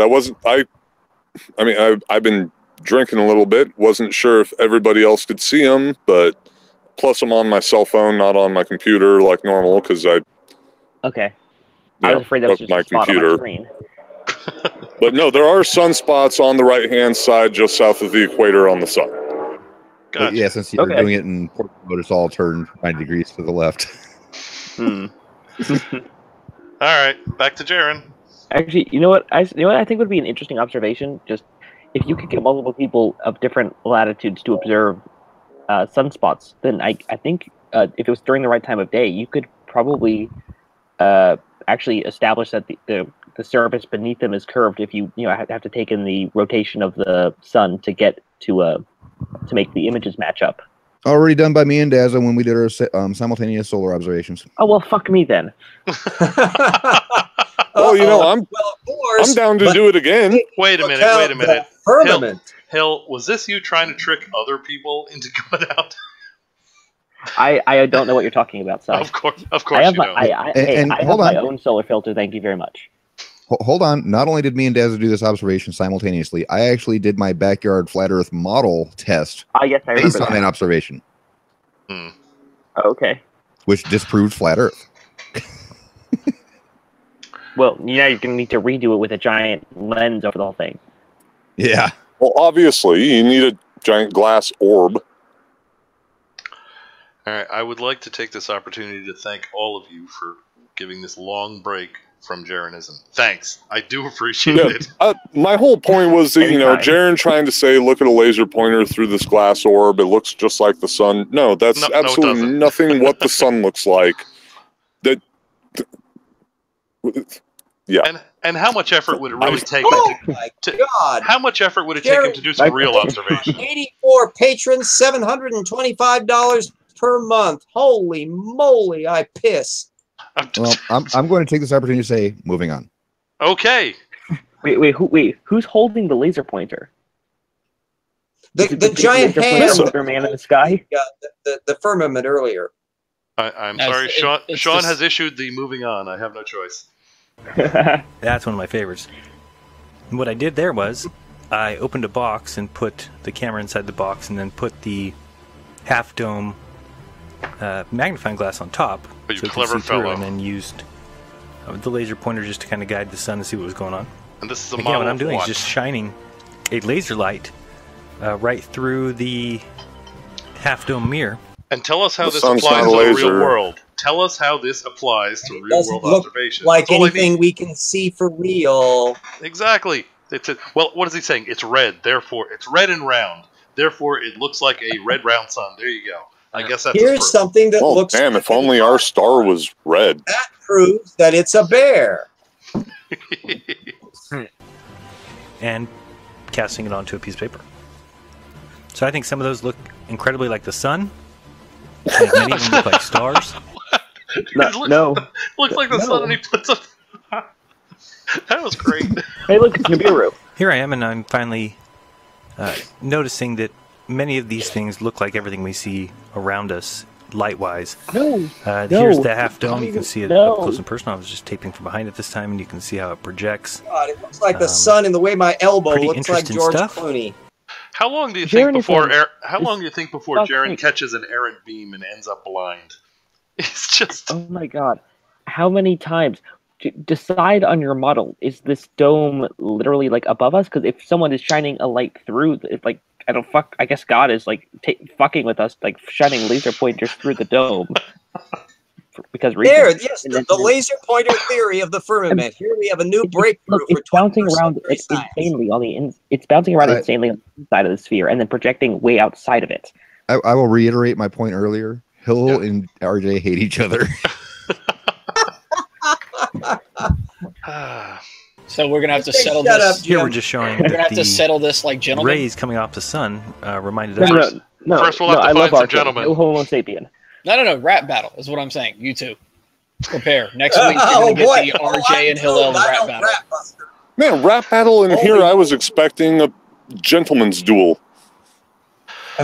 Yes, we will have blunderbusses at dawn from balloons, as in Magnificent Men and their flying machines. Exactly. All right. It's a lot of the rays. I'll meet you at dawn. And the image before. Who's Dawn? Before this, where it's got that big up and down bar there that's going to kind of spin to a left and right here shortly. And I know many people have seen that particular shirt. So that's important. What? What shirt?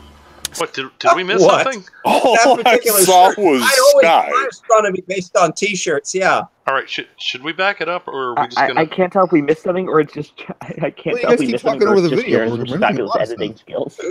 I think that's just more stuff from his Amazon store. Okay, could be. All right, in that case, we don't have to go back. Is that what you're saying, Paul? Sounded like Paul was saying we don't have to go back. I'm good with that. That's what I'm saying, yep. Okay. Shining in the magnifying glass and just kind of getting an idea. And I know when you zoom in and look at the stars, there's a ton of people who have that same observation. You mean out of focus bullshit because people don't know how to work optics? I think that's what he's saying, yes. If a bunch of people do something in a shitty way, they're going to come up with the same shitty results. Odds are. That's Jaronism. Yes, Emma, I agree. Even if we missed something, we didn't miss anything. All with a little half paperweight magnifying glass, which is also good for Grandma if she needs to read. Oh, boy. What is he saying? That he's in such dire straits he's living with his grandma now? I think you should Yeah, what did he check do to out his the grandfather? Does his description, grandfather not to or you also can just need go to to Amazon read? on your own if you don't want to support me with 2% Hold on, back up. of Back your up, back up, back Amazon. up, back up, back up. Good call. All right. We're backing up. Stop talking over him. There we go. Or you can just go to Amazon on your own if you don't want to support me with 2% of your Amazon purchase if you click the Amazon link. Damn, so this guy wants 200% more than what NASA gets from my taxes? I think so. Blinga, blinga.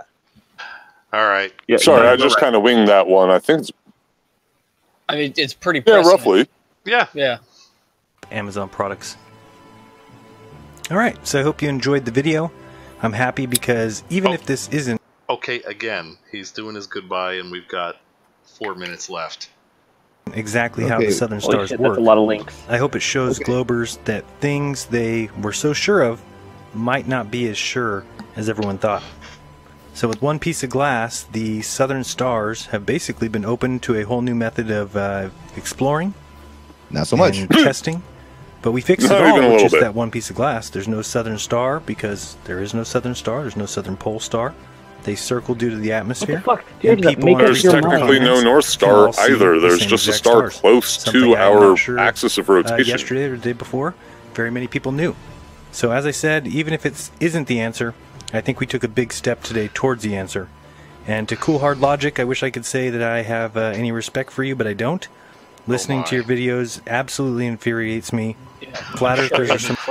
Okay, by infuriates he means confuses.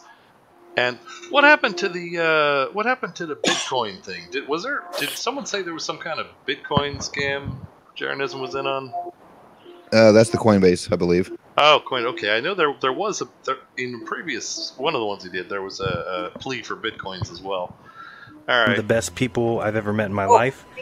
They care about Bino each has other. a question there about whether or not Jaron is part of the biblical crowd that has water behind whatever makes up the fishbowl sky.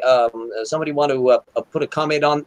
Or is Jaron too waffly to figure out what the hell he believes? Well, he said on many occasions that space is water. So. Oh. But it's just closed into space. He said a lot of things. All right. They care about say the that the world. They firmament care is a about lava the lamp. environment. I'm sorry. What was that? Hell? That would the fit whole the sky with reality lava about as close as his laser pointer. And I reiterate my point again. Hello and RJ hate each other. Next, I said we got the firmament. I swear, you guys cannot take turns to save anybody's life. No, Sean, shut up. He's got the firmament dome thingy. He's got the water. He's got the weird stuff inside it. It's a freaking lava lamp. Okay, that's that. I'll accept that. He's even got the lasers coming in from different directions to make the colors and stuff. Frickin' lasers. Okay. And Damn, they're it's actively all trying to make the world a lasers. better place All of while it. you go around and degrade Freaking them lasers. for just doing science. That's what we're doing. People are out doing science. Wait a second. I just realized something. Yes. This dude is a genius because cold hard logic said, and then oh god, my head hurts. I can't think of the next guy. Voice of Reason. Both pointed out very obvious problems, specifically with the South Pole star, right? Like that. The South Pole stars do exist, and how it's sitting on around the rim or whatever. Right? He made his claim. We all remember the claim. Do you realize that he didn't address the claim at all? He just like held the thing up, then shined a laser pointer through it, and then we fought amongst ourselves for half an hour. Mm-hmm.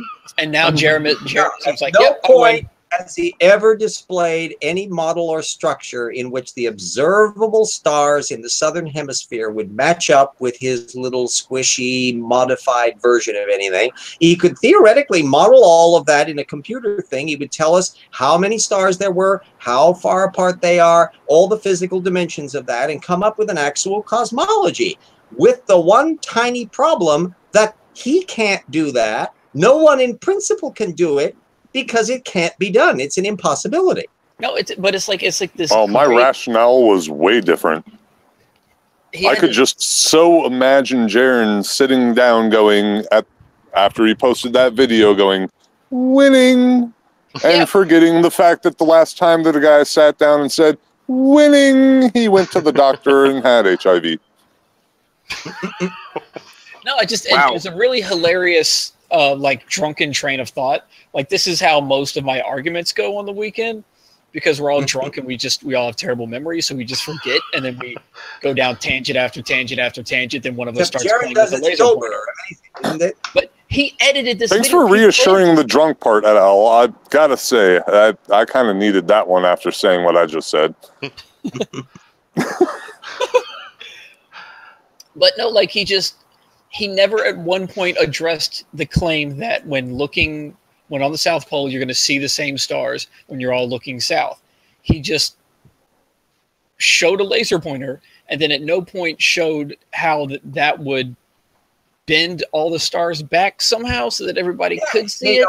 It made a blobby red thing. That answers it to him. Yeah. And then he's like, this blobby red thing kind of looks like this other red thing. And then the rest of the world is like, wait, what about the southern stars? He's like, shh, go to my Amazon. He had shown not once, not twice, but 3 beautiful, magnificent pictures of stars that we already can tell are from the southern hemisphere because they're effing rotating clockwise, which only the southern hemisphere can do. And so if we hadn't already seen what the actual data set is, the kind of cute little lasers and the squishy blobby things that he does through the little lens might have sounded impressive if we hadn't seen the data that he isn't getting anywhere close to simulating. I was not overly impressed. I'm sure this is a shock to all, but I was not overly impressed with his playing with the lens or hemispherical glass object, whatever the hell it was, paperweight in the beginning. Because although he was successful in showing that it distorts things around the rim, it did nothing to explain why people in different positions on that alleged flat Earth would not see the same thing, because the refracted light path going to people in different, you'd have to be in one point to see what he demonstrated. Anywhere off of that, you would not see the same thing. You would see different. The distortion that he's positing is exactly what you don't see in those circumstances, and the fact that he puts it up. Not only that. RJ, he actually posits that light refraction is capable of bending tens of thousands of miles around the ice rim or whatever the hell, to the effect that, yeah, at the beginning of every one of Jaron's videos, what you're seeing is a mirage. He has just quantified. It's a mirage. Wait, where's my pencil? I gotta write this down. Jaron was wrong. Okay, thanks. Right, Mark. I mean, Yeah, you can put that as the cliff notes. RJ, I'm gonna ask a question for Cy real quick. You just wrote that down. How many notebooks do you have that say the same thing? Because I'm thinking the scene from Shining, where all work and no play makes Jack a dull boy. Exactly. At what point is it just Jaron wrong, Eric wrong? That's a very nice. Control C, Control V. Control C, Control V. I like the Shining reference. That was good. So for the record, Jaronism has 73,000 subscribers on YouTube, and his Patreon is $725 a month. So he's got roughly. Yeah, I know. I missed that. Holy cow! But actually, that's a lot lower than I expected for like some of this flat Earth stuff. Seems like they have crazy followers, but Yeah, Why do you think he lost his house? I'm sorry. That's he that's lost his house. I didn't hear that. Them flat earthers do have crazy followers. That is true.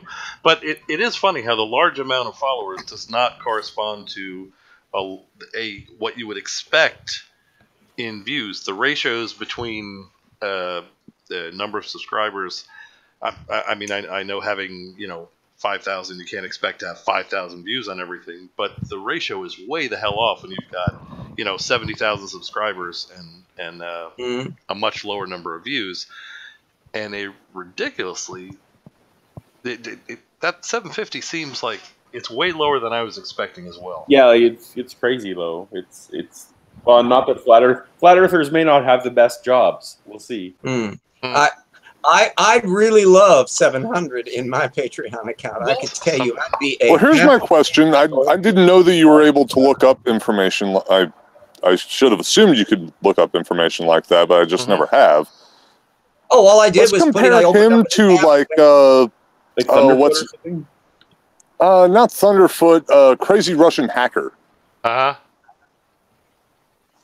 What's the difference between Crazy Russian Hacker and Jaron? One has a fake Russian accent.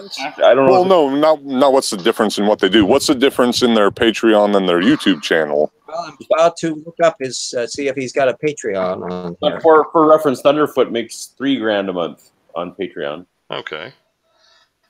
Well, actually, Thunderfoot's actually changes. Thunderfoot actually has more than fluctuates. one. Okay, that's a lot of overtalk. Sean. Hey, Sean, I have a new theory. That doesn't sound like I was Sean. actually speaking before your new theory, so shush. Go ahead, Sean.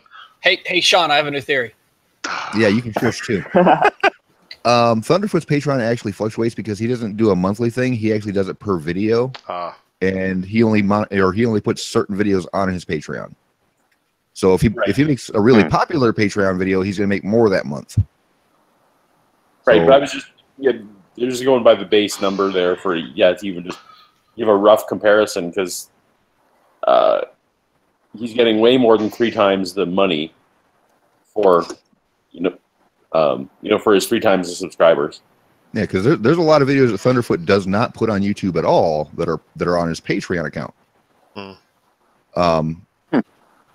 Now, Jaron, he actually says, okay, pay me so much every month, whether he makes videos or not. It's true.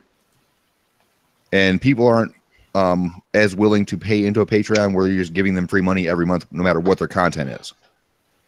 Well, no, you have to establish, if you're going to do that, you have to establish a pattern of constant production, which I think he has, Jaron has. He does seem to put stuff out on a regular basis, and it is stuff that his crowd should be.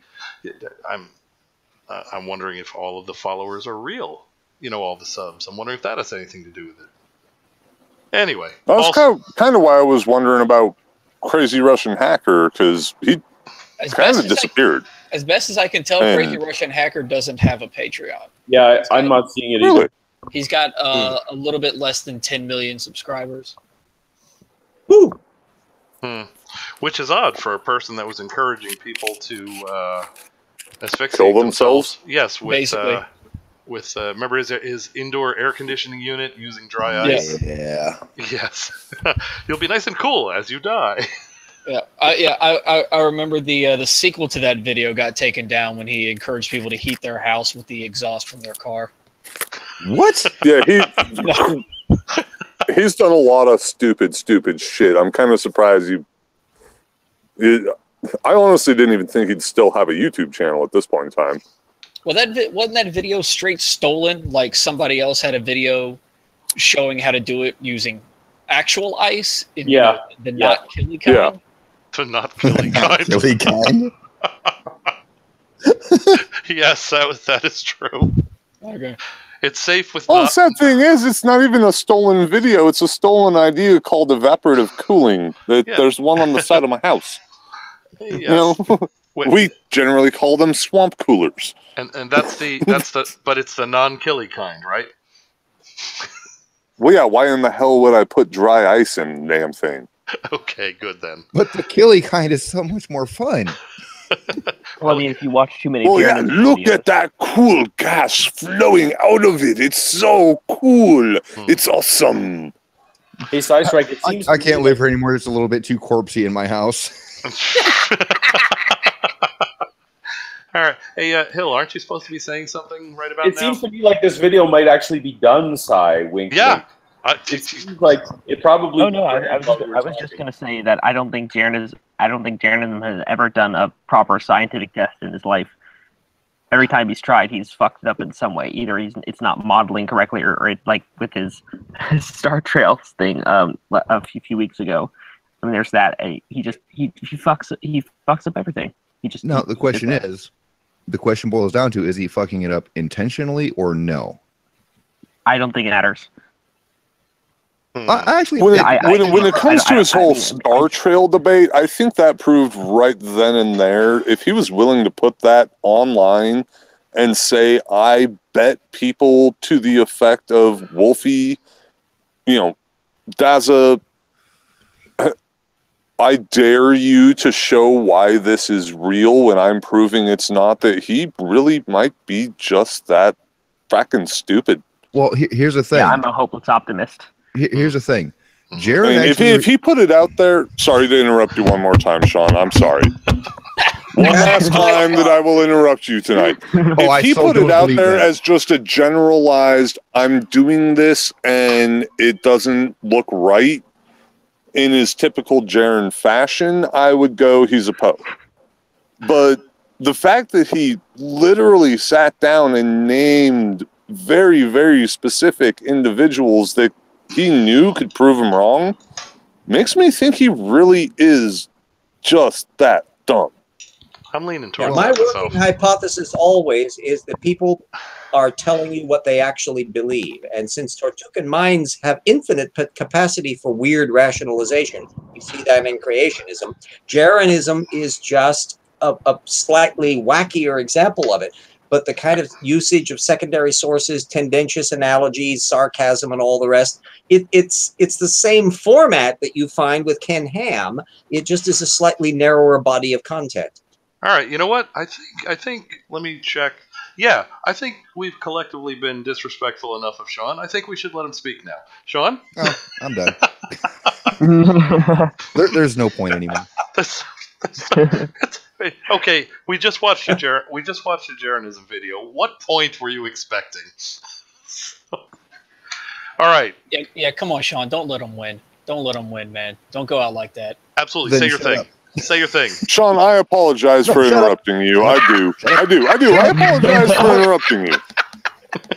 Shut up. Anyways, here's what we got. Well, everyone, welcome to Shawn's very last time he'll be joining us. Nah, we'll drag him in. If I interrupt, will Shawn talk? No, that was me dropping the mic. Oh, a mic drop. Right. Oh, hold on. What are we holding on for? Oh, I see what we're holding on for. All right. In any case. Is that a mic drop in a lunar gravitational field? Shawn, did you have something to add? Not anymore. Ah, damn it. We pissed off Shawn, which is very hard to do. Okay. I'm sorry, Shawn. You know what? We've got... I tried to mute myself. I'll mute myself again, Shawn. Please, I'd like to hear what you have to say. Nope, no point. Oh God damn it! We broke him. How long you get? I'm just No, curious. I'm just tired of walking over. All right, we've got about 2 minutes left of Jaronism's babbling. Let's just let him run out. I don't think we need to interrupt him. If he says anything stupid, feel free to talk over him. You're not going to miss anything. Testing, exploring the world, yeah. And you think you're better than everyone. And I think it's pathetic, and I think it proves to me that you're not anywhere near as impressive to me as every flat earther I've ever talked to. So I'm proud to be a flat earther. It means you aren't stuck in the deception, and one day you're going to see it. About a minute and a maybe half it's left. 6 months away, maybe it's 6 years away, maybe 60 years. But in the end, Someday you'll see you can when there's no suffer a space severe travel, brain there's injury no and pictures of become the as Earth, knowledgeable there's as no I. satellites, and there's no truth. Become just as you woke. have people here trying to tell the world that they have been deceived, and you and your buddies go around calling people names just because. Well, enjoy it. Oh yeah, Jaronism. As long as you're a flat-tard, I will call you a flat-tard, and so will everybody else that just mocks you. To look into I'll what's going just on say because you might have been lied to. toucan. And so, do your own research. Get a half-dome magnifying glass below. Big thanks to my buddy Curious J. He'll also be on Glowbusters again Monday night, 6 p.m. to 9 p.m. Pacific on Wait a minute, you don't get to do shameless plugs. And on to all my the channel. haters, No. Hell, he's got a whole string. PayPal, good God, and the Patreon and Coinbase. This guy has more iron in the fire. Oh yes, he has all the links. Indeed, so it would seem. Alrighty. Now, since everybody is going to be in... Yes, let's just make sure I have everybody's... Let me take a quick look here. Make sure I have information for everybody. Tal, yes I do. Backyard, Shawn, yes I do. Alright, I will ask you guys, do you guys even want to do shameless plugs? Always want to do shameless plugs. Alrighty. Tell you what, how about we do this? Whoever wants does, and when I get to you, if you don't want, just say, don't feel like it. Links to everybody who was on the panel will be in the description. Yeah, like that. So, we have come to, unless anybody has anything to add, we have come to plug and pug time. Let's see, who's at the top of the list here? Oh my, look at that, it's RJ. RJ, would you like to say anything, or would you like to just pass? Oh, definitely not pass, but I'll keep it short and sweet. My Patreon account, when I see that Jaronism has 80 more patrons than I do and has 30 times as much money on that, I'm going, is that the world that we want to live in? A world in which RJ is less supported than Jaronism? That pathetic pseudoscientific wretch? Is that not an abomination that should be so? And if you don't like Patreon, go over to the GoFundMe. You can help there. And or buy some of my damn books. They're actually good. We're thinking RJ t-shirts too. Okay. I don't have any RJ t-shirts, and I tell you, I would not want to curse anybody to have my mug. Einstein's okay, but not mine. All right. So, yeah. Okay, RJ, thank you for that. Cartoon RJ shirts, Art. Thank you for that wonderful plug. Okay, next on the list. Hill, you got anything to say, or do you want to pass? Sure, why not? Hi, I'm me, obviously. So yeah. That was it? God damn, I'm too tired for this shit. All right, that's Hill. He's cool. You'll find him in the description. I'm me. I love science and doing research and I can't think properly. God damn it, Jaronism. This is what you do to people.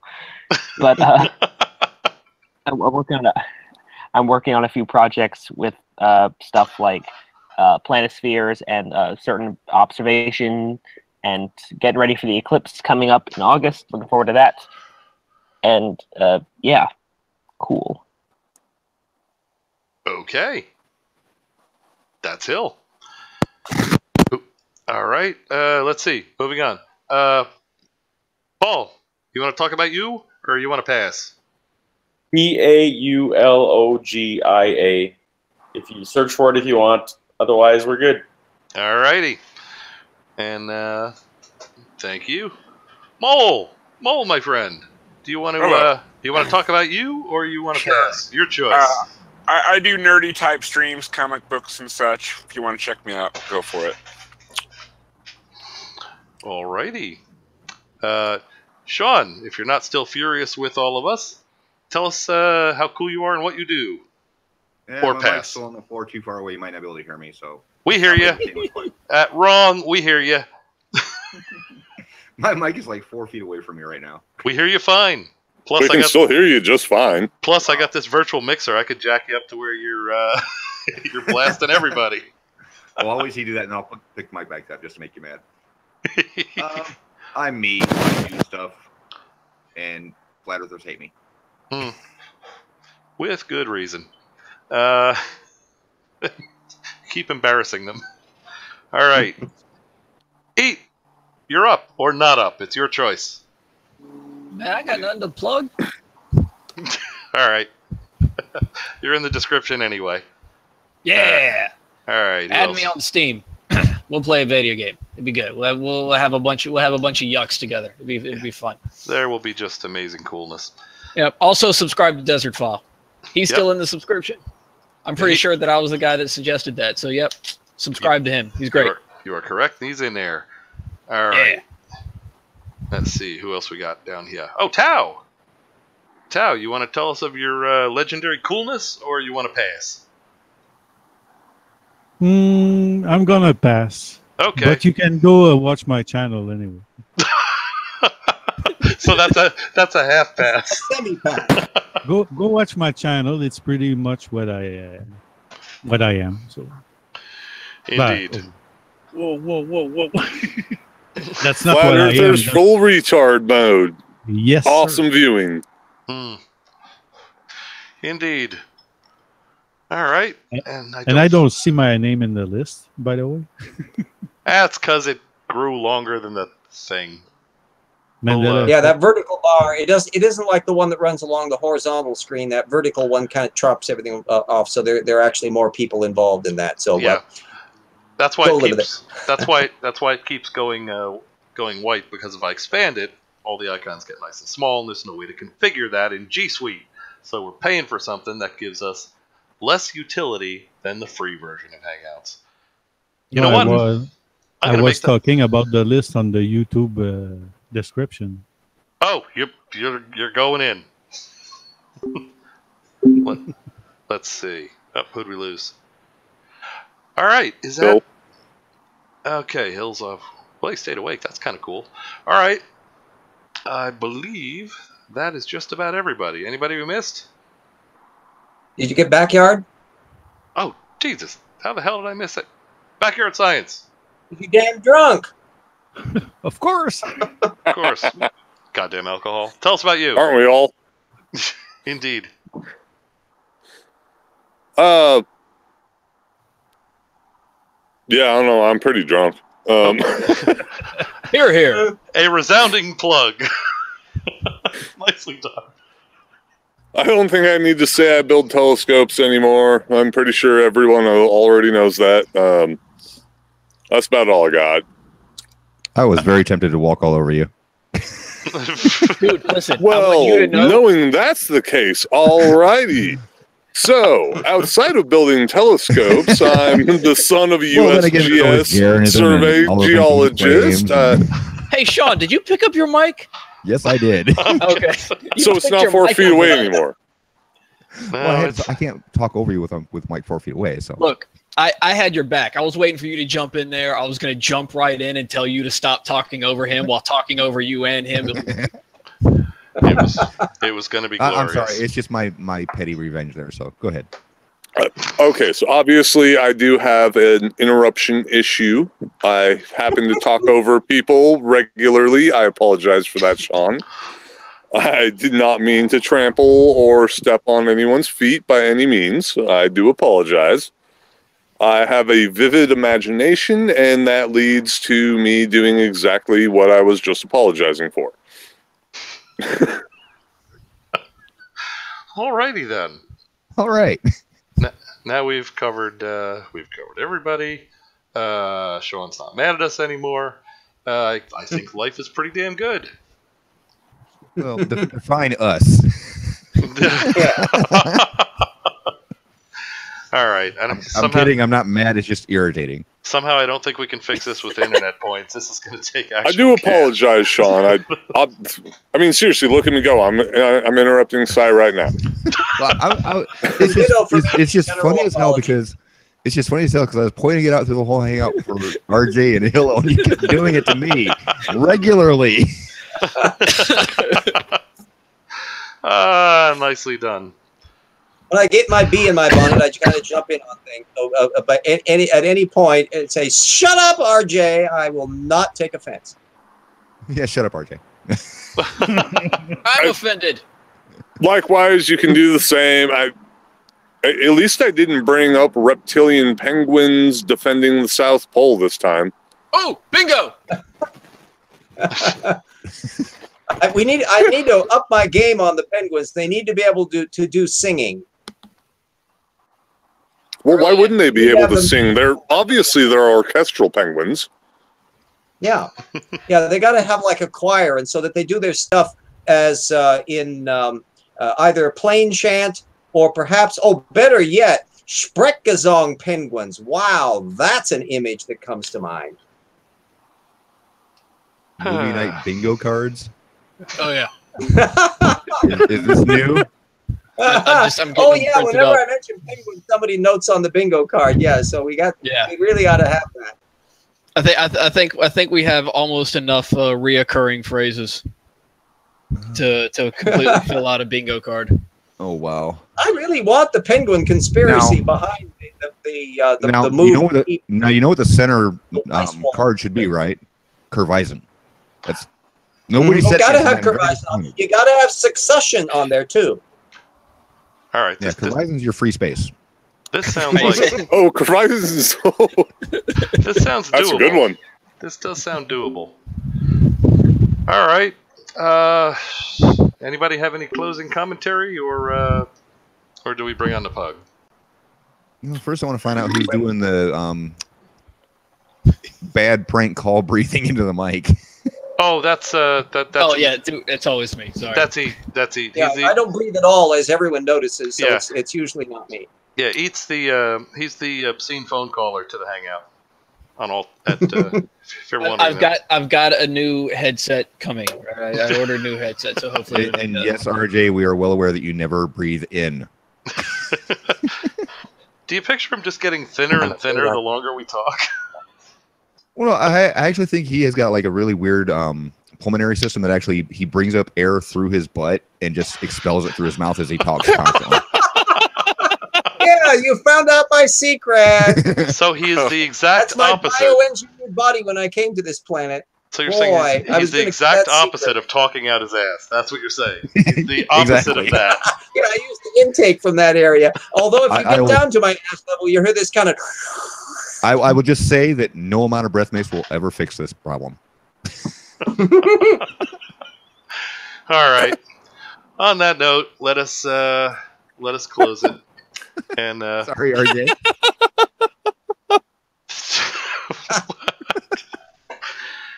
Thanks everybody for hanging out. This was actually a rather short one. Look at that. We did fairly well. Well, only 3 hours and 10 minutes. First of all, we were able to speed up one of them, which did not diminish its entertainment value, which was nil. And then, of course, the other one we were able to jump past. I mean, how many times can you see that goddamn NASA Orion footage without us going, yawn? Really? And twice in one video. Oh. That was too much. It's such a bore at this point. I don't want to see it anymore. I would tend to agree. All right. Boy, we really suck at ending the show, don't we? All right. What's this wing shit, Palooka? You the guy running the thing? Oh. All right. One thing to add real quick. Yes? If I may. You may. Angry Welshman, I hope to see you next weekend, and I'm going to hold you to your word that you're actually going to join us next weekend. Indeed. Angry Welshman shall be making his return, he says, which will be nice. Haven't seen him in a while on the shoe. Okay. Well, to our esteemed panel, thank you all for joining and participating. Everybody in the public chat, thanks for joining and participating. Wouldn't be a show without you. And here, let's do some credits to my Patreon singular.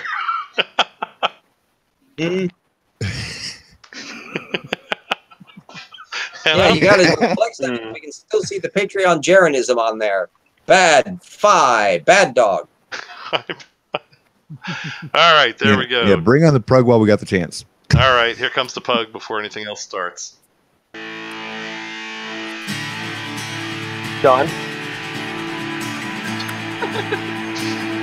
Hey, John. No. What?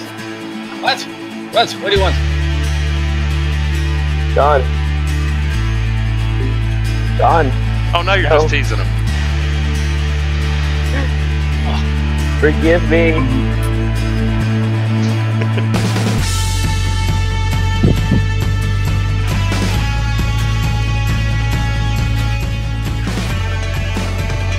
And I'm not going to say anything about how cool the song is because Vino will make fun of me again.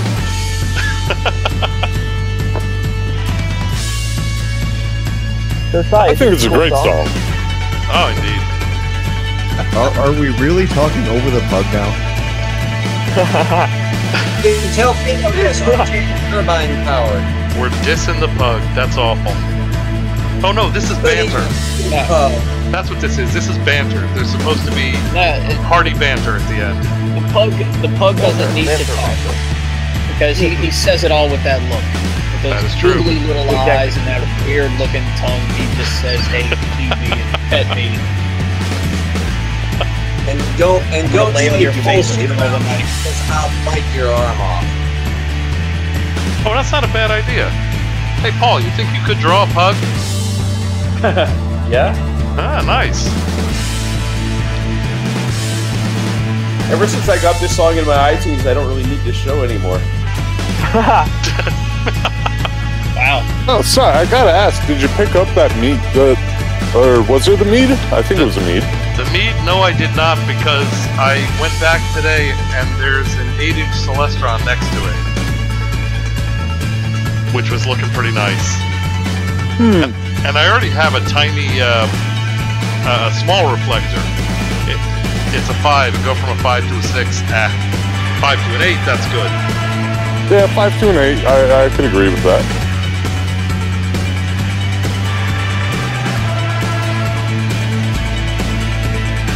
Plus, the alt-as mount, I mean, don't get me wrong, I have 2 of them, but